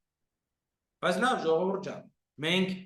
ինչի հաշվին պետք է մնանք Instagram-ում, Facebook-ում, TikTok-ում։ Այլ կոնտենտի հաշվին։ Ես ինչ եմ անում, ես նայում եմ կոնտենտ, ես նայում եմ reel։ Եթե այդ reel-երը իմ դուրը չգան, եթե այդ կոնտենտը իմ դուրը չգա, ես դուրս կգամ այդ սոցիալական ցանցից, այդ սոցիալական ցանցն իր այրտին չի կարող ինձ գովազդ բերել ցույց տալ, եւ ըստ այդմ չի կարող աշխատել գումար։ Շատ պարզ է ամեն ինչ։ Դրա համար ինքը ասում է, այն կոնտենտը Սարգսի ստեղծած reel-ը, քանի որ Սարգիսը որպես օրինակ գնաց, Տարոնի հետաքրքրությունը գրավեց, Տարոնը այս կոնտենտի վրա երկար մնաց, փաստորեն Սարգսի կոնտենտը օգնեց, որ Տարոնը երկար մնա, իսկ Տարոնը երկար մնալով ինձ օգնեց որ գումար աշխատի։ Սարգսի կոնտենտը լավն է։ Արի Սարգսի կոնտենտը շատ մարդու ցույց տանք, որտեղ Սարգսի կոնտենտը մարդկանց օգնում է, որ մարդիկ մնան այս սոցիալական ցանցում։ Հոպ, մենք օգնեցինք Instagram-ին, որ Instagram-ը փող աշխատի, մեր կոնտենտով։ Օգնեցինք։ Ինչպես օգնեցինք, մեր կոնտենտը երկար են նայում, եթե երկար են նայում, երկար են մնում, եթե երկար են մնում, շատ են գովազդ տեսնում։ Instagram-ն մեզ ասում է՝ «Մանրադեց, ախպեր ջան, քանի որ քո կոնտենտը նայեցին, երկար մնացին։ Ես էլ քո կոնտենտի դիտելիությունը կտանեմ կբարձրացնեմ, առավել շատ մարդկանց ցույց կտամ։ Ժող լոգիկան պարզա, խնդրում եմ կոմենտում գրեք։ Սա մետրիկաներից մեկն է, բնականաբար ոչ միայն սրա հիման վրա, բայց նաև սրա հիման վրա։ Հիմա լավ, սա ինչ կապ ունի Wildberries-ի հետ։ Տեսեք։ Այն կապ ունի, որ երբ որ դուք այսօր հասկանում եք Instagram-ի, TikTok-ի, Facebook-ի լոգիկան, կարողանում եք իրեն ճիշտ աշխատել։ Ես հասկանում եմ, որ Instagram-ին պրոստը պետք է, որ մարդիկ իր սոցիալական ցանցում ժամանակ անցկացնեն։ Եվ եթե իմ կոնտենտը օգնի, որ մարդիկ իր սոցիալական ցանցում 5 վայրկյան ավել ժամանակ անցկացնեն, Instagram-ը իմ կոնտենտը կտանի մարդկանց ցույց կտա, որովհետև իմ կոնտենտը օգնում է, որ մարդիկ 5 վայրկյան շատ ժամանակ անցկացնեն։ Բայց եթե իմ կոնտենտը մարդկանց դուրս չգա, մարդիկ արագ փակեն, դուրս գան, դա կնշանակի, որ իմ կոնտենտը մարդկանց խանգարում է ժամանակ անցկացնել։ Instagram-ից կերնի կգնան TikTok։ Հիմա ախպեր ջան, եթե ես ուզում եմ իմ վիդեոն ունենա դիտում, ես պետք է առաջինը հասկանամ, այդ դիտում ես ինչի դիմաց եմ ստանում։ Հիմա նույնը Wildberries-ում է ժողովուրդ։ Ասում է վաճառքից ծավալները ինչպես մեծացնել։ Հիմա Wildberries-ում ու առասարակ marketplace-ներում ձեր վաճառքի ծավալը մեծացնելու առաջին կարևոր պայմաններից մեկը է, որ պետք է հասկանանք Wildberries-ը որ դեպքում կմեծացնի ձեր վաճառքի ծավալը։ Լավ եկեք պարզ բան ասեմ, պարզա չէ, որքան շատ թիրախային դիտում, այդքան շատ վաճառք, ուսեն շարունակ, բայց պատկերացրեք, ես Instagram-ում իմ Wildberries-ի էջը ռեկլամ եմ, կամ TikTok-ում։ Մարդիկ Instagram-ից կամ TikTok-ից մտնում են իմ պրոդուկտի էջի վրա։ Ժող, իմ պրոդուկտը մտնում ու չեն գնում։ Գնում են ուրիշ էջը, այսինքն իմ պրոդուկտը նայեցին, տակից գնացին ուրիշ պրոդուկտներ բացեցին, սկսեցին ֆռալ։ Հիմա ձեզ Wildberries-ը ամեն դեպքում իմ ապրանքի դիտելիությունը կբարձրացնի, պոզիցիաները կբարձրացնի, թե չէ։ Քանի որ հա հարց չկա Instagram-ից եկան մտան ապրանքից չառան, բայց եթե դրա հիման վրա Wildberries-ը իմ դիտելիությունը բարձրացնի, հաստատ ինչ որ մեկը կառնի։ Հիմա ձեզ հարց եմ տալի։ Դիտելիությունս կբարձրացնի, թե չէ, եթե Instagram-ից մարդը մտնի իմ էջ, բայց իմ ապրանքը չառնի։ Գնա ուրիշ ապրանք նայի։ Իմ ապրանքի էջը ստաց մատ նայի, իշնի ուրիշ ապրանք։ Իմ դիտելիությունը կբարձրացնի, թե չէ։ Ճիշտ է, կբարձրացնի ժող ջան։ Գիտեք ինչի։ Որովհետև ասում եմ, տար ջան, հարց չկա։ Քո ապրանքը չառան, բայց ընկեր դու Instagram-ից, TikTok-ից, Facebook-ից մարդ բերեցիր։ Հիմա քոնը չառան Պողոսին առան, ի՞նչ կապ ունի։ Քեզ այս կամիսա չաշխատեցի, Պողոսից աշխատեցի։ Բայց քո բերած մարդը առան։ Արի ես քեզ պարգևատրեմ, քո դիտելիությունը բարձրացնեմ, դու էլ գնա քո կլիենտին գտի։ Պատկերացրեցիք լոգիկա։ Ժող ջան, ասես մի քիչ տնավարի եմ բացատրում, որ մաքսիմալ պարզ լինի, էլի։ Բնականաբար sense ընթացքային մաքսիմալ առավել ճիշտ տերմինոլոգիայի դաշտ կգնանք։ Հիմա լավ, ուրիշ բան ասեմ ձեզ։ Wildberries-ը ձեր պոզիցիաները բարձրացրել է, ապրանքը պոեսկ են տալի առաջին էջում եք։ Մեկ էլ out of stock գնացիք, այսինքն ապրանքը պրծավ։ Սպառվավ ապրանքը։ Հարց չկա, 10 օր սպառվել է, այսինքն դուք առաջին էջում եք։ 10 օր սպառվել է։ Չկա առաջին էջում, ոչ միտեղ չկա։ 10 օր հետո ապրանքը եկավ։ Էլի պայստավորեցիք։ Էլի առաջին էջում կլինեք, դու հավանականությունը մեծ է, որ առաջին էջում կլինեք, թե չէ։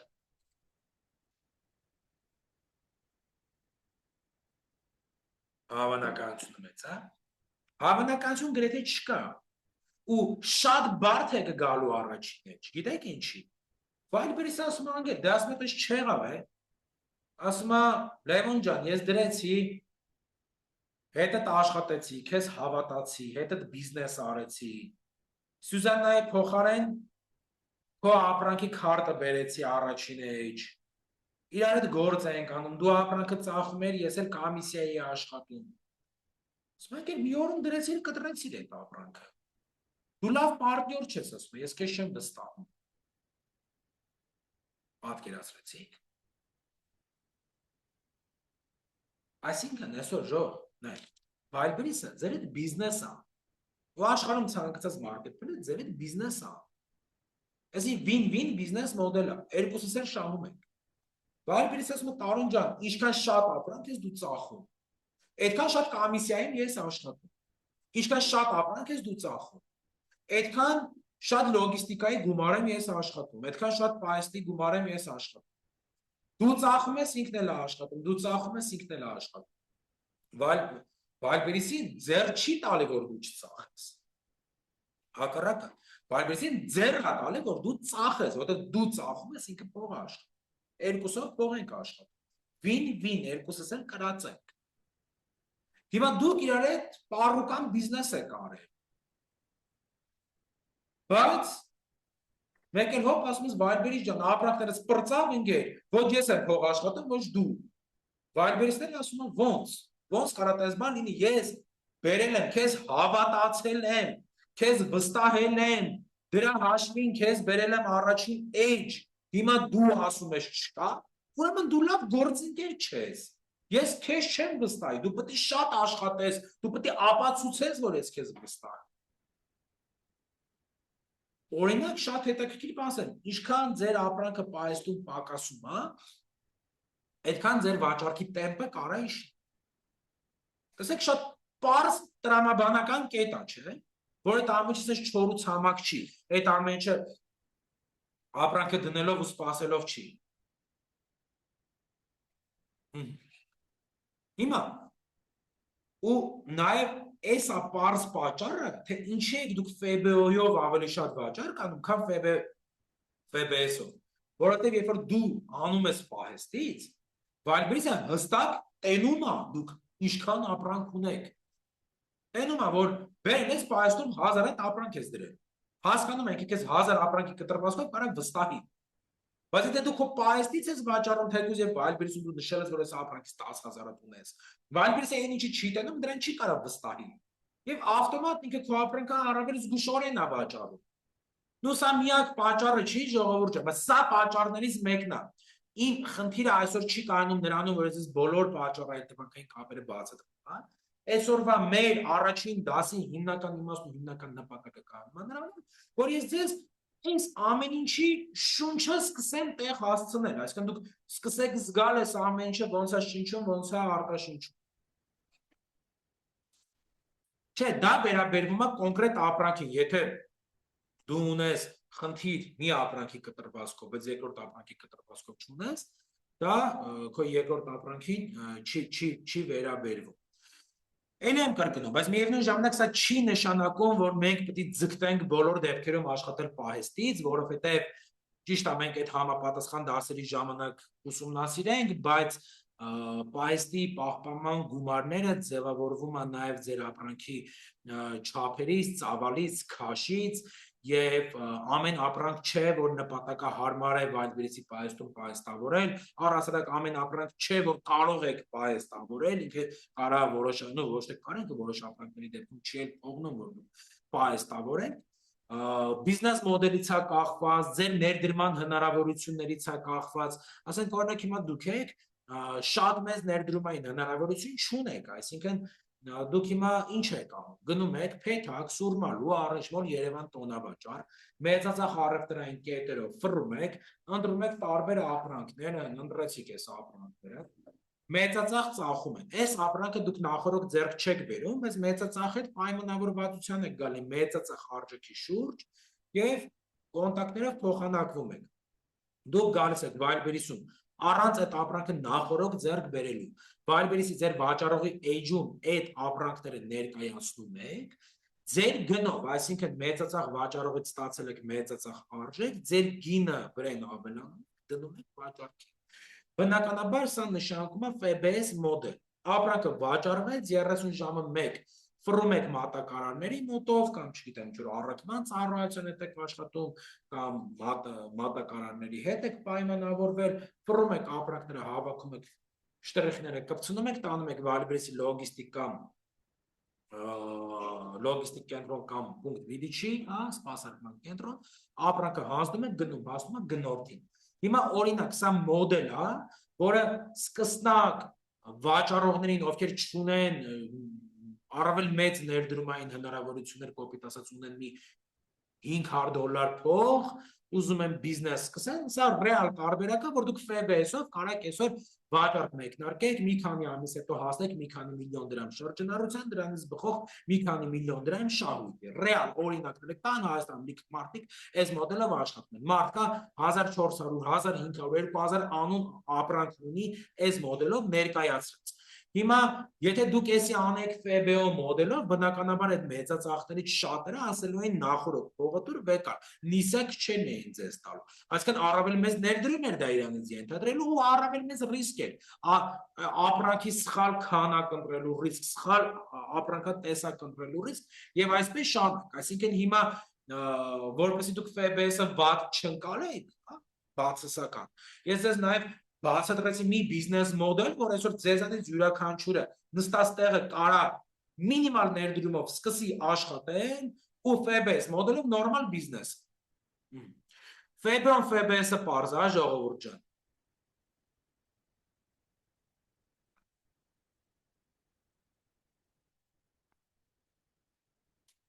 Այո, դուք այս բոլոր պրեզենտացիաներն ու անիմացիաները ստանալու եք ուսումնասիրելու հանգիստ պայմաններում առավել, ուսումնասիրելու հնարավորություններ եք ունենալու ժողովուրդ։ Так, գնացինք առաջ ընկերներ։ Հիմա գնանք, հասկանանք առասարակ ոնց որ վայրբերիսով ինչ ձևաչափերով կարանք աշխատել։ Ну, պարզ է, որ ունենք երկու հիմնական ձևաչափ։ Եթե այս ձևաչափերին փորձենք մասնագիտական անվանումներ տալ, մեկը մենք անվանում ենք private label, երկրորդը անվանում ենք wholesale։ Տերմինները եկել են արևմտյան marketplace-ներից, մասնավորապես Amazon-ից, բայց բնականաբար ոնց որ կիրառելի են նաև Wildberries-ում։ Private label-ը դա ենթադրում է օրինակ, սեփական արտադրանք, պետք է կլինի, օրինակ դուք այսօր Հայաստանում ունեք արտադրություն, կամ օրինակ արտադրությունը պատվիրում եք Չինաստանում, Հնդկաստանում կամ տեղական շուկայում,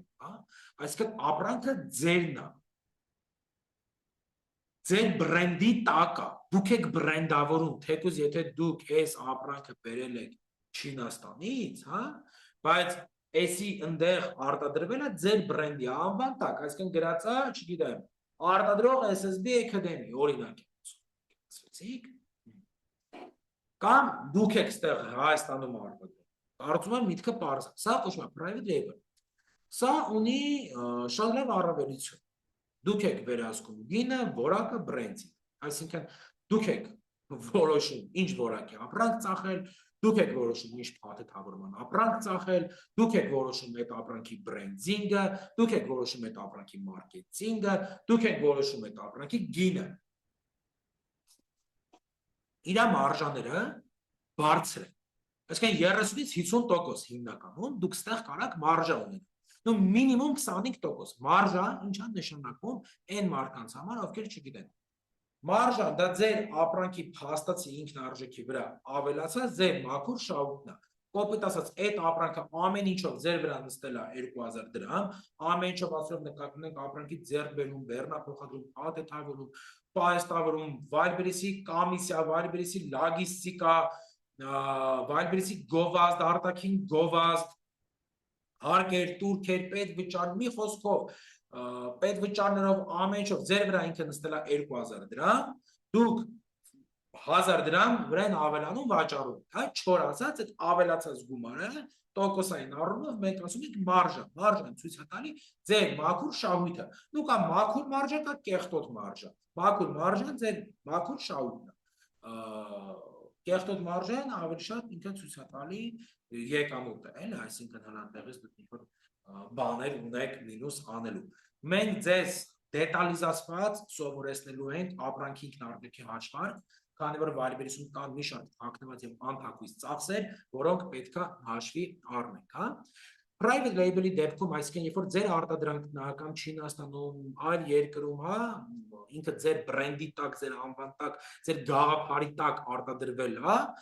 մենք այս ապրանքների պարագայում ունենք առավել մեծ վերահսկելիություն եւ առավել մեծ մարժաներ, իսկ այստեղ փողը առավել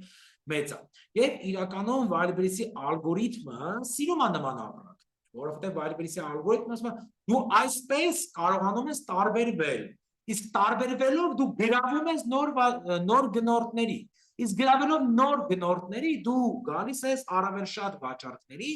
իսկ հարգելի seller, որքան շատ ես դու վաճառում, այդքան շատ գումար եմ աշխատում ես։ Ուստի իմացեք, որքան դուք շեշտը դնում եք private label-ի վրա, որքան որ դուք տարբերակվում եք, հետաքրքիր պրոդուկտներ եք առաջարկում, բրենդավորված պրոդուկտներ եք առաջարկում, լավ փորձառություն եք ապահովում գնորդների համար, այդքան Wildberries-ի ալգորիթմը ձեզ նկատում է, որովհետև դուք իր համար դառնում եք լավ գործընկեր։ Ուղղակի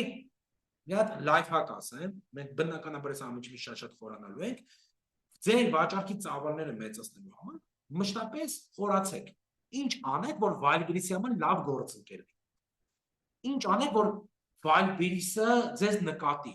Ինչքան շատ դուք sense մտածեք, այդքան ձեր վաճառքի ծավալը մեծանալու է։ Կարծում եմ, այս պարզ տրամաբանությունը պատկերացրեցի։ Wholesale-ը, սա արդեն Իրանից ենթադրում է հայտնի կամ սովորական ապրանքների մեծ գնում եւ վաճառք Wildberries-ում։ Այսինքն ոչ թե մենք գնում մեր պարաշոկն ենք արտադրում, ոնց որ Սովիկը, հա, ու վաճառում ենք, մենք գնում Tide ենք առնում ու վաճառում ենք։ Սովիկը գիտեն, չէ՞, բոլորը ժողովուրդ։ Հայաստանում բոմբաս պրոդուկտ։ Շատ բարձ օրինակ, Սովիկը ինքը private label ապրանք էր, իսկ բանը, Tide-ը, Ariel-ը կամ ասենք Barf-ը, այդ ուղղությամբ ինքը բան ապրանք։ Wholesale ապրանք։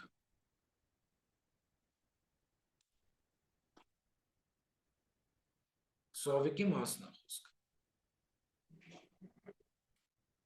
Ինքը private label-ով մտած ապրանքը, բնականաբար հետո ինքն էլ արդեն իր հերթին տվեց այլ մատակարարների, բայց ինքը ի սկզբանե մտավ Wildberries, որպես private label ապրանք։ Հետո ինքը արդեն wholesale-ի տակ այլ վաճառողներին սկսեց ապրանքը մատակարարել, ժողովուրդ ջան։ Ստեղ մարժաները, նույն մրցակցությունը բարձր է, օրինակ չգիտեմ, Nescafe կոֆեներ վաճառողներ շատ ավելի շատ կտեսնեք, այսինքն արդեն պոպուլյար դառած ապրանքներ շատ ավելի շատ կտեսնեք, որը ենթադրում է առավել բարձր մրցակցություն ու մրցակցությունը հիմնականում գնի շուրջ է, այսինքն նվազում են մարժաները։ Այստեղ մարժաները իրենք առավել ցածր են, 10-20%-ի սահմաններում են։ Ռիսկը կայանում է նրանում, որ եթե դուք հանկարծ բրենդային ապրանք եք ներկայացնում ու այդ բրենդի թույլտվությունը չունեք, հնարավոր է ձեր edge-ը փակեն, շատ քիչ դեպքերում հնարավոր է նաև դատական, ոչ թե edge-ը, այլ ապրանքը փակեն, շատ քիչ դեպքերում հնարավոր է նաև դատական գործընթացներ լինի։ Բայց այսօրվա դրությամբ, քանի որ Ռուսաստանի եւ Արևմուտքի հարաբերությունները մեղմ ասած լավ չեն,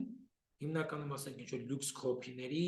կամ ասենք ինչ-որ բրենդների վաճառքի պարագայում էական խնդիրներ չեն առաջանում, բայց ցանկացած պահի այդ խնդիրը կարող առաջանալ, այսինքն ասածս չի ենթադրում, որ ես խորհուրդ եմ տալի գնալ լյուքս կոփիներ, բրենդներ վաճառել, դա ռիսկային է, բայց կարող ձեր ռիսկով անեք ամեն դեպքում։ Սրանք հասկանալի է ժողովուրդ ջան։ Մատ կմեկնաբանեք, առհասարակ պարզեմ ամեն ինչ բացատրում, թե չէ։ Չէ, լալա ջան, դուք չեք երևում։ Ժողովուրդ ջան, ամեն ինչ պարզեմ, բացատրում, թե չէ, հասկանալի է, թե չէ։ Խնդրում եմ, էլի, եթե ինչ-որ բան այդպես անհասկանալի լինի, անպայման այդպես դուրը դուք տվեք։ Շնորհակալ եմ։ Так. Այս է նայեք, հա, որպեսզի ձեր համար մաքսիմալ էլի պարզ լինի։ Private label, օրինակ Չինաստանից օրինակ եմ բերել։ Չինաստանում պայմանական ձեր ապրանքը արտադրվեց առանց բրենդի։ Եկեք այդպես մեկ ապրանք ցույց տամ, իմիջիալից դուք իմ Telegram-յան ալիքին միացել եք, Products for Marketplaces, ինքը փակ Telegram-յան ալիք է, որտեղ ես վերլուծում եմ ապրանքատեսակներ եւ տեղադրում եմ վաճառքի նպատակով։ Բնականաբար ոչ մի ապրանքի վրա ես երաշխիքներ չեմ տալի, քանի որ բիզնեսը դա կենդանի օրգանիզմ է, բայց յուրաքանչյուր ապրանքի շրջանակներում կազմում եմ բավականին ոնց որ հավաստի հիպոթեզներ եւ դրանք իրապես ունեն վաճառքի մեծ պոտենցիալ։ Այսի իմ ալիքն է, Ժողջան, կարող եք միանալ, ուղարկեցի այստեղ չափում, կարող եք միանալ ու ինչ է ուզում ցույց տալ, հա։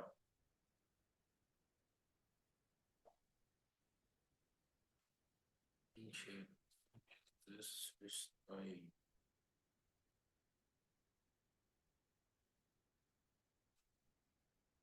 Օրինակ, այսի private label-ի, օրինակ այս ապրանքը կարակ private label տակ մտցնեք, բամուկից ատամի խոզանակամ, կարակ ձեր բրենդով պատրաստեք։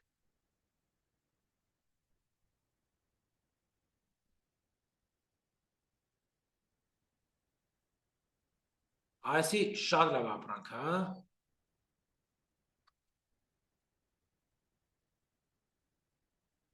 Չինաստանում արտադրելը 1-ից 1, հա, պրոստը քո լոգոն ես էլի վրան խփ։ Դարավ արդեն քո իդեան, քո պրոդուկտը։ Մի խոսքով, այդտեղ կմիանաք, դες լիքը հետաքրքիր ապրանքներ կան ցուցադրված։ Private label-ի պարագայում դուք ստեղծում եք արժեք 0-ից, իսկ բիզնեսի մեջ ամենակարևոր բանը արժեքն է, Ժողջ։ Վստահ եմ, որ շատ գործարարներ են մեր դասընթացին մասնակցում ու շատ-շատերի այն ինչը որ կասեմ, արդեն զբաղուց հայտնի է, բայց բիզնեսի մեջ որքան դու շատ վազում ես պրոստը քեշ աշխատելու հետևից, փող աշխատելու հետևից, այդքան դու հեռանում ես արժեք ստեղծելու գաղափարից։ Որքան դու կենտրոնանում ես մարդու համար արժեք ստեղծելու մեջ, այդքան դու ավելի շատ գումար ես աշխատում։ Կոպիտ բան եմ ասում, Ժողովուրդ ջան։ Որքան որ դու մտածես, ախպեր, ինչ պրոդուկտ հանենք, որ լավ փող աշխատենք, այդքան դու քիչ փող ես աշխատում։ Բայց եթե դու մտածես, ինչ պրոդուկտ հանեմ, որը մարդկանց կյանքը իրապես ավելի լավը կդարձնի, այդքան դու ավելի շատ ես գումար աշխատելու, որովհետև դու կենտրոնանալու ես խնդիր լուծելու, խնդրեմ լուծելու վրա, դու բերելու ես տենց ապրանքներ ու քո վաճառքի ծավալները աճելու են։ Ես չեմ տեսել տենց սելեր, ով որ ու գիշեր մտածի պրոստը շատ փող աշխատելու մասին, ինքը աշխատի շատ փող։ Բայց տեսել եմ շատ սելերներ, ովքեր օր ու գիշեր մտածել են արժեք ստեղծելու, խնդիր լուծելու, որակ տալու, լավ հաղթավորում ունենալու մասին, ու իրանք արդյունքում աշխատել են շատ ավելի շատ, բայց միգուցե իրանց ստարտը եղել է շատ ավելի բարդ ու շատ ավելի ներդրումային, հա։ Մի խոսքով, Չինաստանից մենք ստեղծում ենք արժեք 0-ից, գնում ենք անանուն ապրանք, այսինքն կարող չարտադրենք էլ, կարող է այդ ապրանքը ինքը պրոստը no-name լինի, այսինքն առանց բրենդի լինի, կպցնում ենք մեր լոգոն, օրինակ այն ցույց տվածս այդ գլխի բաները, որ մեջը փողով է սպահում,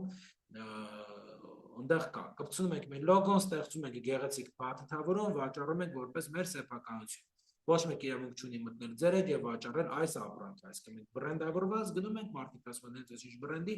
ապրանքն են առել, էքսկլյուզիվ մտնում ենք շուկա։ Եվ wholesale, մեծ բրենդ, օրինակ Nike, հա, վեկալում ենք ապրանքը, պրոստը տանում ենք պայս, մտնում ենք մրցակցային շուկա, այսինքն ուրիշի հեղինակությամբ սկսում ենք ապրանքը վաճառել։ Իրականում, քանի որ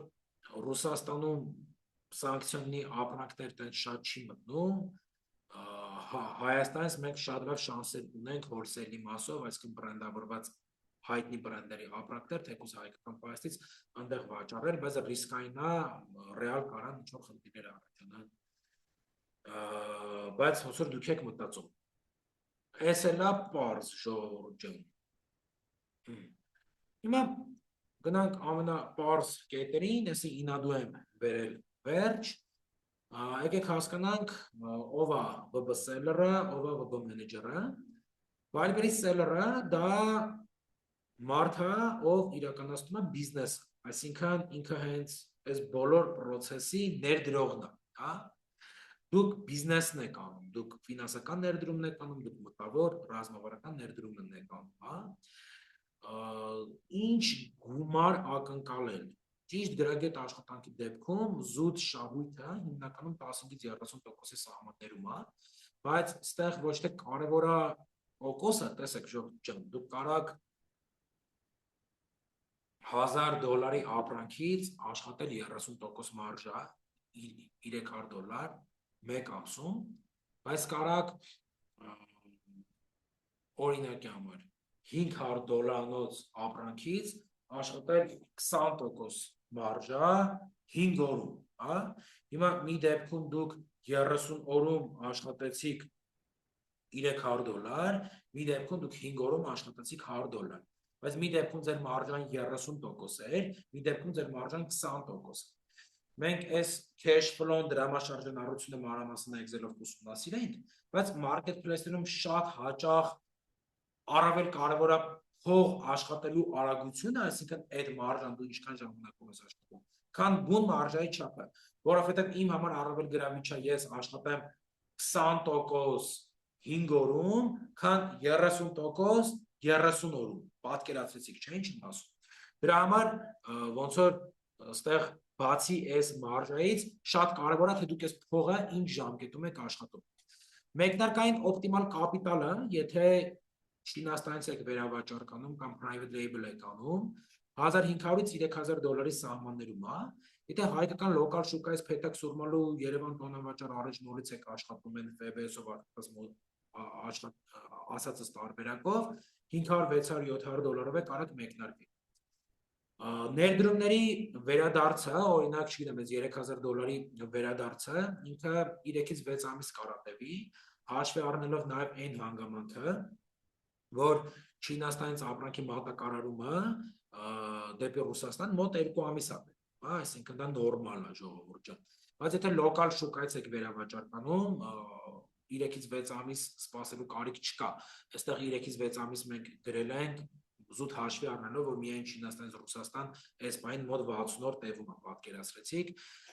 Իսկ եթե լոկալ, այսինքն դուք աշխատում եք դες պրոդուկտների հետ, որ այդ 2 ամիս արանքում չկա, չգիտեմ, 2 շաբաթից 2 ամսում դուք կարաք ձեր ներդրած գումարը ետ վերադարձները ունենաք։ Մենք ունեցել ենք դեպքեր, որ մարդիկ դասընթացի ընթացքում իրենց ներդրած գումարը ետ են վերադարձրել, հա։ Առաջին նպատակ ձեր համար ինչ է սահմանեք, առաջին level-ը առաջարկում եմ շատ մեծ թիվ չսահմանել, որպեսզի շատ ավելի արագ ու հեշտ հասնեք ու մոտիվացիան չկորցնեք ճանապարհին։ Նպատակ սահմանեք 1 միլիոնից 500 միլիոն ռուբլու շրջանառություն 1 տարում, հա։ Եթե դուք ոնց որ այս ամենին նայում եք որպես 0-ից բիզնես, եթե դուք մարդ եք, ով առավել խոշոր ներդրումներով է մտնում կամ ունի խոշոր արտադրություն ու այդ ձևաչափով է մտնում, բնականաբար ձեր պատալոգը շատ ավելի բարձր կարող եք սահմանել, հա։ Բայց սա ես նկատի ունեմ ոչ թե 12 ամիսների ընթացքում 1 միլիոն ռուբլու շրջանառություն հասնենք ժողովուրդ ջան, այլ նկատի ունեմ մենք հասնենք նրան 1 տարվա մեջ, որ ամիսը ունենանք միլիոնից 5 միլիոն ռուբլու շրջանառություն, ոչ թե տարեկան այսքան շրջանառություն, այլ ամսական ձգտենք հասնել այս շրջանառության ծավալին եւ եթե դիտարկենք թեկուզ 1 միլիոն ռուբլի ու եթե դիտարկենք 25% մարժը ամսական շրջանառություն, դա մոտավորապես 250,000 ռուբլին է, դա մոտավորապես մաքուր շահույթ 1 միլիոն դրամ է։ Դրա համար առաջարկում եմ եթե դուք սկսնակ եք, սա ձեր համար նոր բիզնես ուղղություն է, դուք խոշոր ներդրող չեք, խոշոր վաճառող չեք, խոշոր ներմուծող, խոշոր արտահանող չեք, ձեր համար նպատակը լինի առաջիկա տարում ամսական 1 միլիոնից 5 միլիոն ռուբլի շրջանառություն գեներացնել։ Եթե առավել խոշոր ներդրումներով եք մտնում, բնականաբար պատալոգը շատ ավելի բարձր պետք է լինի։ Սրանք զուտ հոգեբանական կետեր են, առավել արագ այդ հաջողությունը ստանալու համար։ Ով է Wildberries մենեջերը։ Սա պահանջված միևնույն ժամանակ անռիսկ մասնագիտություն է, մեկ մենեջերը կարող է վարել 3-ից 5 նախագիծ միաժամանակ, եթե նախագծերը խոշոր են, եթե նախագծերը փոքր են, 5-ից 15 նախագիծ կարա վարի, այսինքն փոքր ասելով նկատի ունենք 10-15 պրոդուկտով ապրանքներ, դրանք փոքր են, եթե արդեն չգիտեմ 50, 60, 70 ապրանքներ, արդեն խոշոր է, հա։ Միջին եկամուտը ֆիքսված պլյուս աշխատավարձ, այսինքն որ դուք ստանաք ֆիքսված աշխատավարձ, պլյուս ստանաք բոնուսներ,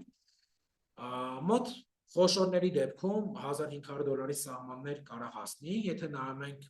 մի հոգուց, եթե նայում եք փոքրների դեպքում, ապա ապա 100-180,000 դրամ մեկ հաճախորդից կարող եք աշխատել։ Եթե խոշոր, մոտավորապես 1000-1500 դոլար։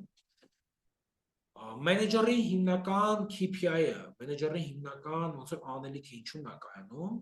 որ դուք քարտերը պարզ է, բոլոր տեխնիկական աշխատանքները կատարեցիք, քարտերը պատրաստեցիք, դրեցիք, բայց ձեր հիմնական նպատակը որպես մասնակից կանում է, որ այդ քարտերը օպտիմիզացնեք, անդադար տարբեր մեթոդներով, վաճառքի ծավալները մեծացնելու նպատակով, դա կլինի SEO, կլինի ներքին գովազդներ, կապ չունի։ Բնականաբար ռիսկը որպես այդպեսին 0 է, քանի որ ֆինանսական ներդրում չի պահանջում, դուք գործում եք որպես մասնագետ, գործում եք ձեր հմտությունների հիման վրա։ Իհարկե կարող եք նաև համատեղել, այսինքն կարող եք լինել համ սելլեր, համ մենեջեր, բայց իրականության մեջ մարդիկ երբ որ տեսնում են Wildberries-ը ներսից ոնց է աշխատում ու մարդիկ տեսնում են Wildberries-ի ռեալ հնարավորությունները, մարդիկ հիմնականում մենեջերի վրա չեն կենտրոնանում, ասում են ախպեջան, մենք կվաճառենք, մենք բիզնես կանենք, մենեջերություններ կողքից լինի, հարց չկա։ Դուք որպես մենեջեր կարող աշխատեք թե խոշորների հետ, թե փոքրների հետ, կարող եք նաև մատուցել մեկ անգամյա ծառայություններ, ինչպիսիք են օրինակ քարտերի պատրաստումը, ինֆոգրաֆիկայի պատրաստումը, SEO, ապրանքի ընտրություն եւ այլն, այսինքն բացի ձեր հիմնական ամսական սպասարկումից նաև մեկ անգամյա ծառայություններ որպես մենեջեր կարող եք տալ։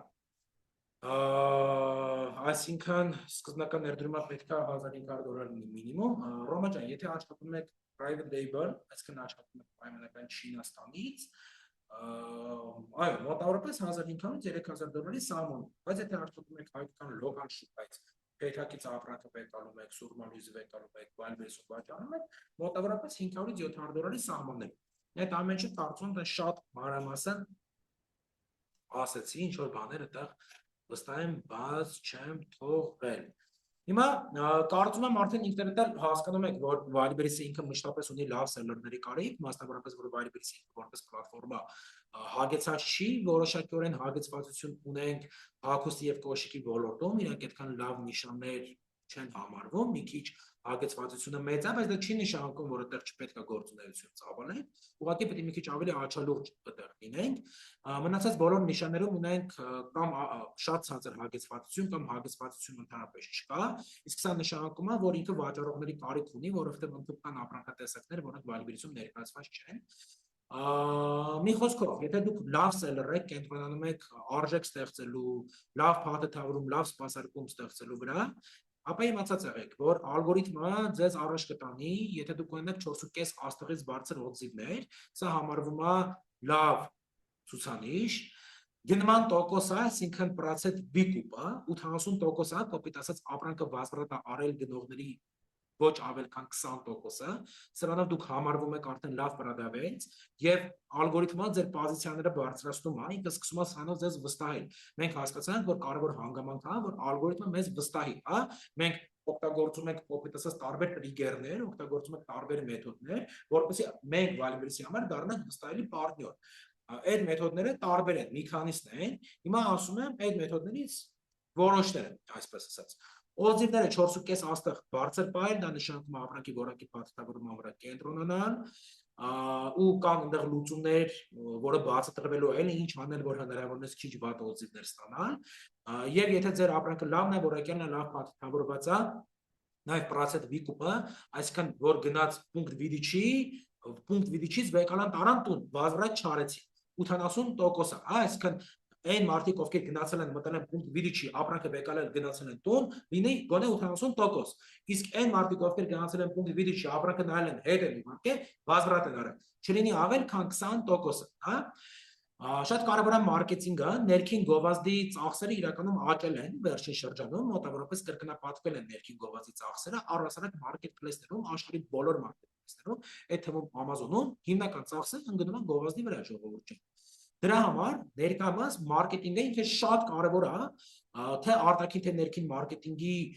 գրագետ իմացությունը շատ չափազանց կարևոր է, որովհետեւ դուք կարողանաք բյուջեները մաքսիմալ էֆեկտիվ ծախսել, բարձրացնելով վաճառքի ծավալները, ու սրանով էլ արդեն դուք ստանում եք էլի մարքեթփլեյսի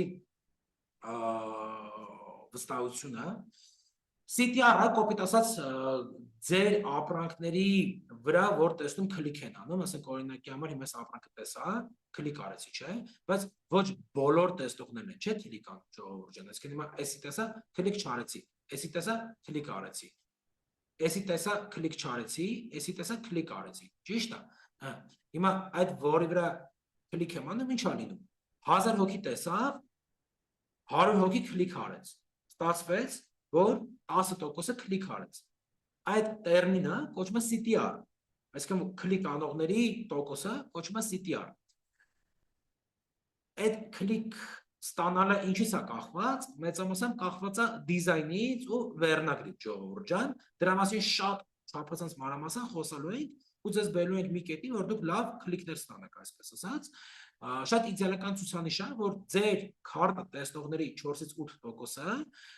քլիք անի։ Դուք այս ամբողջ ստատիստիկան VB անալիտիկով տեսնելու եք, այսինքն դուք հստակ տեսնելու եք, քանի հոգի ձեր ապրանքը տեսավ, քանի հոգի ձեր ապրանքի մեջ մտավ, քանի հոգի գցեց կարզինա, քանի հոգի առավ, այսինքն այդ վառոկա պրոդաժան դուք հստակ տեսնելու եք։ Եվ ինչքան ձեր CTR-ը բարձր է, այդքան փաստացի վայրիվերցը սկսում է ձեզ վստահել ու հենց սրանով կարևորվում է կրեատիվ հատվածը մեր դասընթացի, որի շրջանակներում դուք կարողանում եք լավ քարտեր ձևավորել։ Եվ win-win, հիշում եք այս տերմինը քիչ առաջ ես օգտագործեցի, հարթակը շահում է 15-ից 25%, այս իր հիմնական միջնորդավճարներն են, կոմիսիաներն են, ձեր վաճառքից։ Այսինքն հարթակը sense են, Ժողովուրդ ջան, շահագրգռված է, որ ձեր ապրանքը վաճառվի, բայց ասում են ընկեր, որպեսզի քո ապրանքը վաճառվի, դավայ դու քո ապրանքների մատակարարման շղթան մի դադարեցրա, դու միշտ քո սթոքում ապրանք ունեցի, միշտ քո մոտ ապրանք ունեցի ու անդադար վաճառք իրականացրա, ապահովի լավ որակ, տարբերվի քո ապրանքներով ունեցի վաճառքի մեծ պոտենցիալ ունեցող ապրանքներ, լավ փաթեթավորում արա 4.5 աստղից բարձր ունեցի ու պրոցենտ վիկուպը 80% լինի, օրինակի համար եկեք սրա պրոցենտ վիկուպը նայենք։ Այս պրոդավեցի պրոցենտ վիկուպը նայենք, 83%-ը։ Հիմա ինքը տեսեք շատ լավ պրոդավեցա, 4.9 աստղ, 83%։ Ընդամենը 1.5 տարի է վաճառում, 18000 ապրանք վաճառել է։ Կարող է նաև, ասենք, ինքը հայ պրոդավեց լինի, հա։ Եկեք սա տարբեր ապրանքներ նայենք, այս ապրանքը վերջերս ես ներկայացրել եմ։ Այսինքն դաժե կարող է հենց նոր, այս ապրանքը նոր է մցել։ Այս ապրանքը, որ նայեք իմ կանալում, ես ներկայացնում եմ, էլի, ապրանքներ, որ ասացի Telegram-ում, այս ապրանքը ներկայացված է։ Այսի լրիվ նոր վաճառող է, 3 ամիս է մտել է, 373 տավար է ծախել, 82 վաճառ, այդ ապրանքներ երևի իմ Telegram-ում տեսել եմ, բերեմ մցրել է, որի համար շատ ուրախ եմ, հենց դրա համար էլ անում եմ, որ մարդիկ տեսնեն, այսպես ասած, բերեն, մցնեն։ Չէ, այսի ռուսա դժվար իմ կանալին միացած լինի։ Բայց օրինակ այդ ապրանքը ինքը խայտովի ապրանք է, էլի, որ նույնք ընդեղի մոտ ներկայացված է։ Ասենք օրինակի համար, այսի հայ վաճառողա,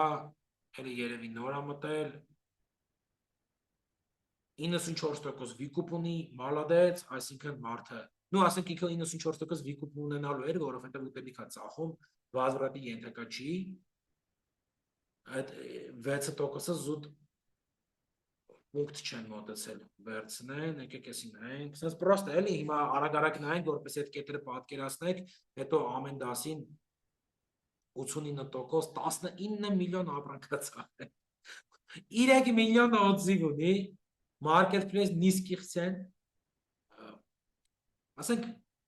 իմ ու ձեր նման սովորական մարդ է ժող, խառը ապրանքներ ալեցել ծախում, խառը, մտելա, ցելի սադավոդը կցել մոտը ծախում է պատկերացրեցիք։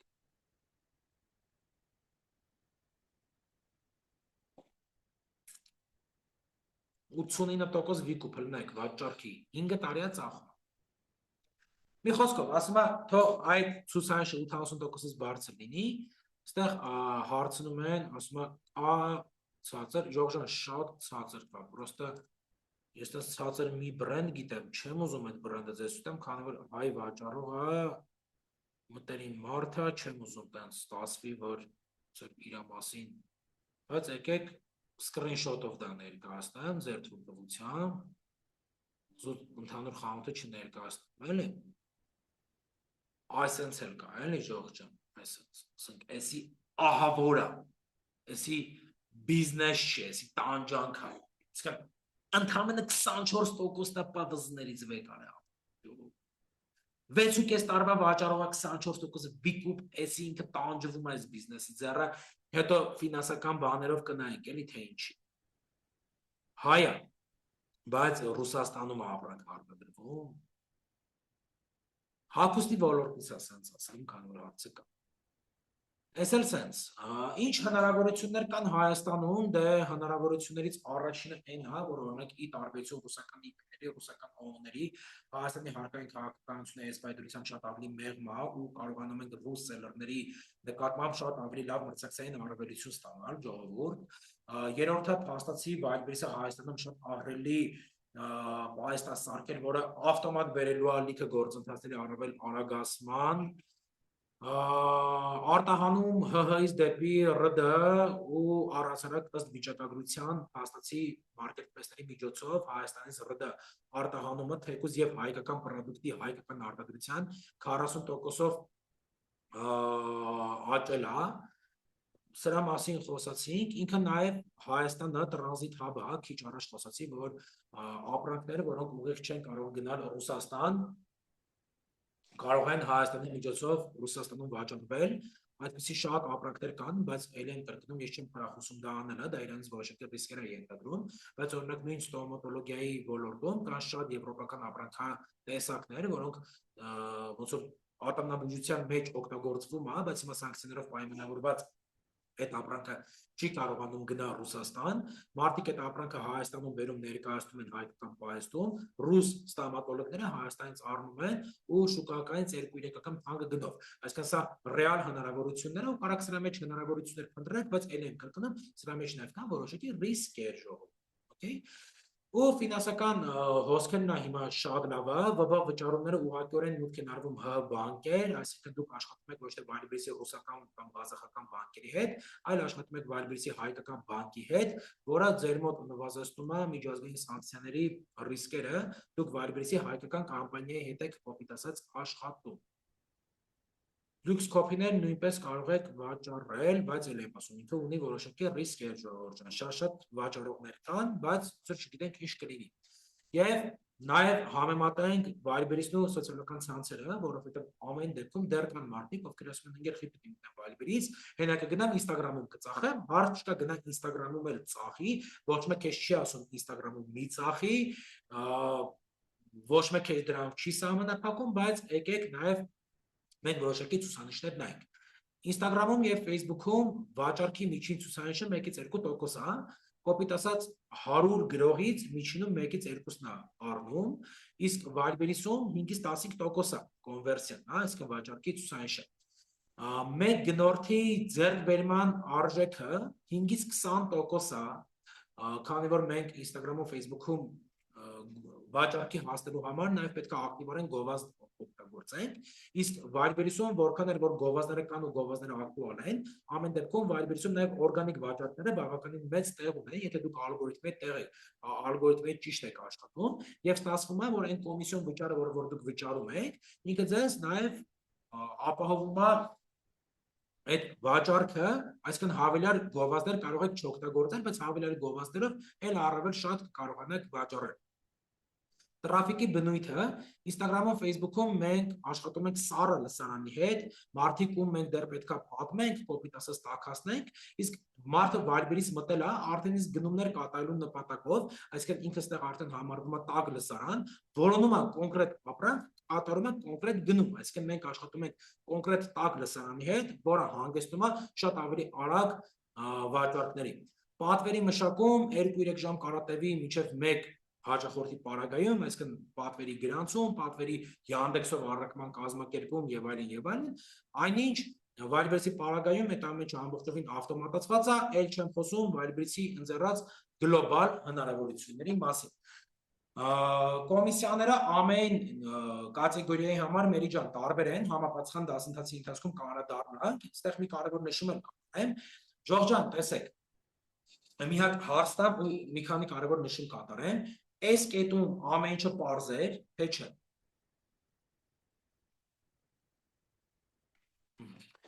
Տեսեք, Firebase-ը այսօր իմ սուբյեկտիվ կարծիքն եմ հիմա ասում, Հայաստանում, լավ, չասեմ Firebase, ասեմ marketplace-ները, որովհետև մենք դրա տակ կարող ենք հասկանանք Firebase, դրա տակ կարող ենք հասկանանք Amazon, դրա տակ կարող ենք հասկանանք TikTok Shop։ Marketplace-ները։ Հայաստանում ինքը միակ ռեալ ուղղությունն է առնվազն import-ով, որտեղ դուք 500-ից $3000 կարող եք ռեալ սկսեք գլոբալ բիզնես եւ հստակ գիտակցելով, որ ունեք մասշտաբավորման ահռելի հնարավորություն։ Առնվազն այս պարագայում, այս պահին Firebase-ի միջոցով ապրանքատեսականու գերակշիռ մասի պարագայում վաճառք կարողանում եք տալ Հայաստանում, Ռուսաստանում, Բելարուսում, Ղազախստանում, Ուզբեկստանում, ունեք հեռանկար շատ կարճ ժամանակ հետո վաճառք իրականացնել Վրաստանում, Դուբայում, առաջիկան Firebase-ը մտնում է Հնդկաստան, Թայլանդ, Ինդոնեզիա, այսինքն հերիք չի դուք այսօր մինիմալ ներդրումով կարողանում եք ռեալ բիզնես սկսել, այդ բիզնեսը գլոբալ մակարդակի է, պլյուս հենց հիմա պոտենցիալը մեր աշխարհից առաջ է, պլյուս Firebase-ի ստատիստիկան բացում ենք ամեն տարի իր վաճառքի ծավալները դուբլվում է։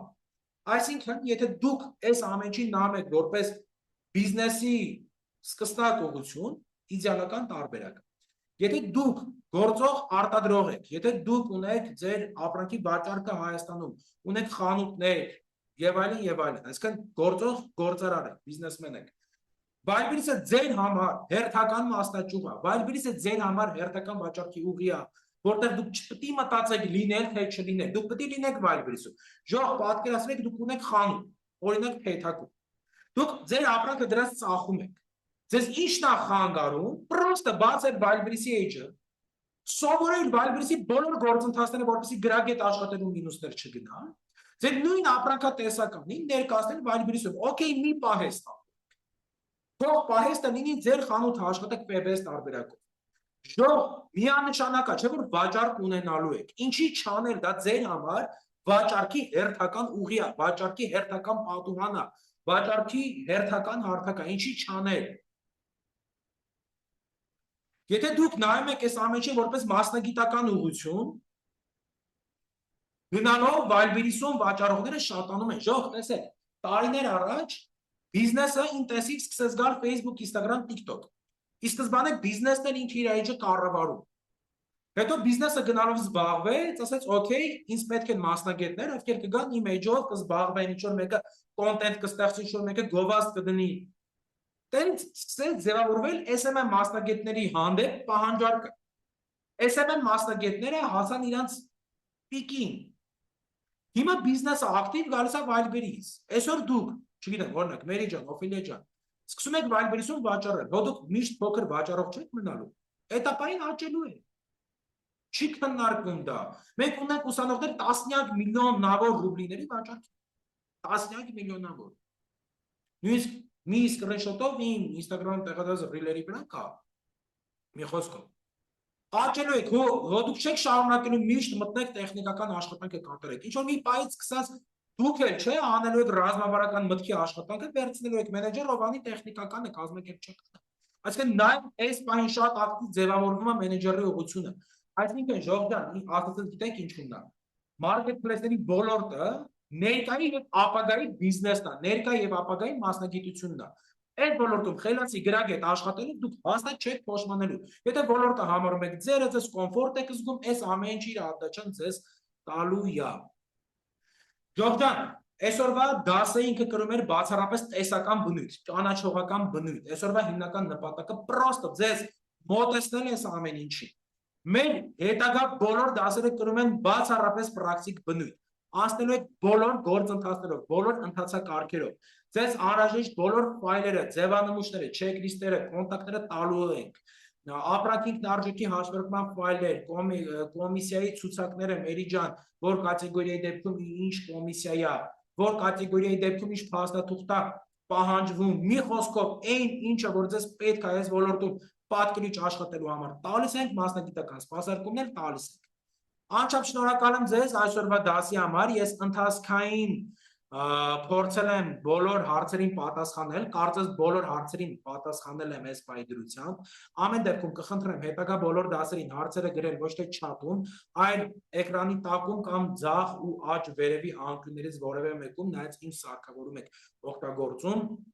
կա Q&A վопросы и ответы հատված։ Խնդրում եմ հետագա բոլոր դասերին հարցերը այնտեղ տեղադրել։ Նշեմ, որ որոշ հանդիպումներ անցկացնում եմ ես, հիմնականում ես անցկացնում եմ ռազմավարական հատված, ապրանքի ընտրություն, մրցակցային հետազոտություն, արտաքին ներքին մարքեթինգ, հիմնական դասընթացի հատվածը անցկացնում եմ բիզնես պարտներ, իմ գործընկեր Արևիկը, ով գործող վաճառող է, մեր տարիների գործընկերն է, հիանալի բոլոր գործընթացներին տիրապետում, այսինքն աշխատելու եք երկուսիս հետ։ Աջակցման կենտրոնի հետևներ մենք ենք կանգնած կրկին, այսինքն ձեր հարցերին ինդիվիդուալ մենք սպասարկում ենք։ Ընդհանուր ինֆորմացիան սա է, ժողովուրդ ջան, Wildberries-ում հիմնական աշխատանքը կատարվելու է համակարգչով, տենց ավելի հարմար է։ Մերի ջան, այս պահին Wildberries-ի մուտքավճարը 200 դրամ է, չգիտենք վաղը ինչ կլինի, որտեղ ինչ-որ մի պահի եղել է 250,000 դրամ, ինչ-որ մի պահի եղել է լրիվ անվճար։ Հեռախոսով էլ կարող եք edge-ը բացել, Ժող ջան, մեր YouTube-յան edge-ում ճիշտ է, ես խորհուրդ եմ տալի պրոստը սպասել հաջորդ դասին, ու մենք ձեզ քայլ առ քայլ, դետալ առ դետալ ցույց կտանք, թե ինչպես Wildberries-ում բացել վաճառողի edge-ը, բայց եթե դուք post տակ SSB Academy YouTube-ում,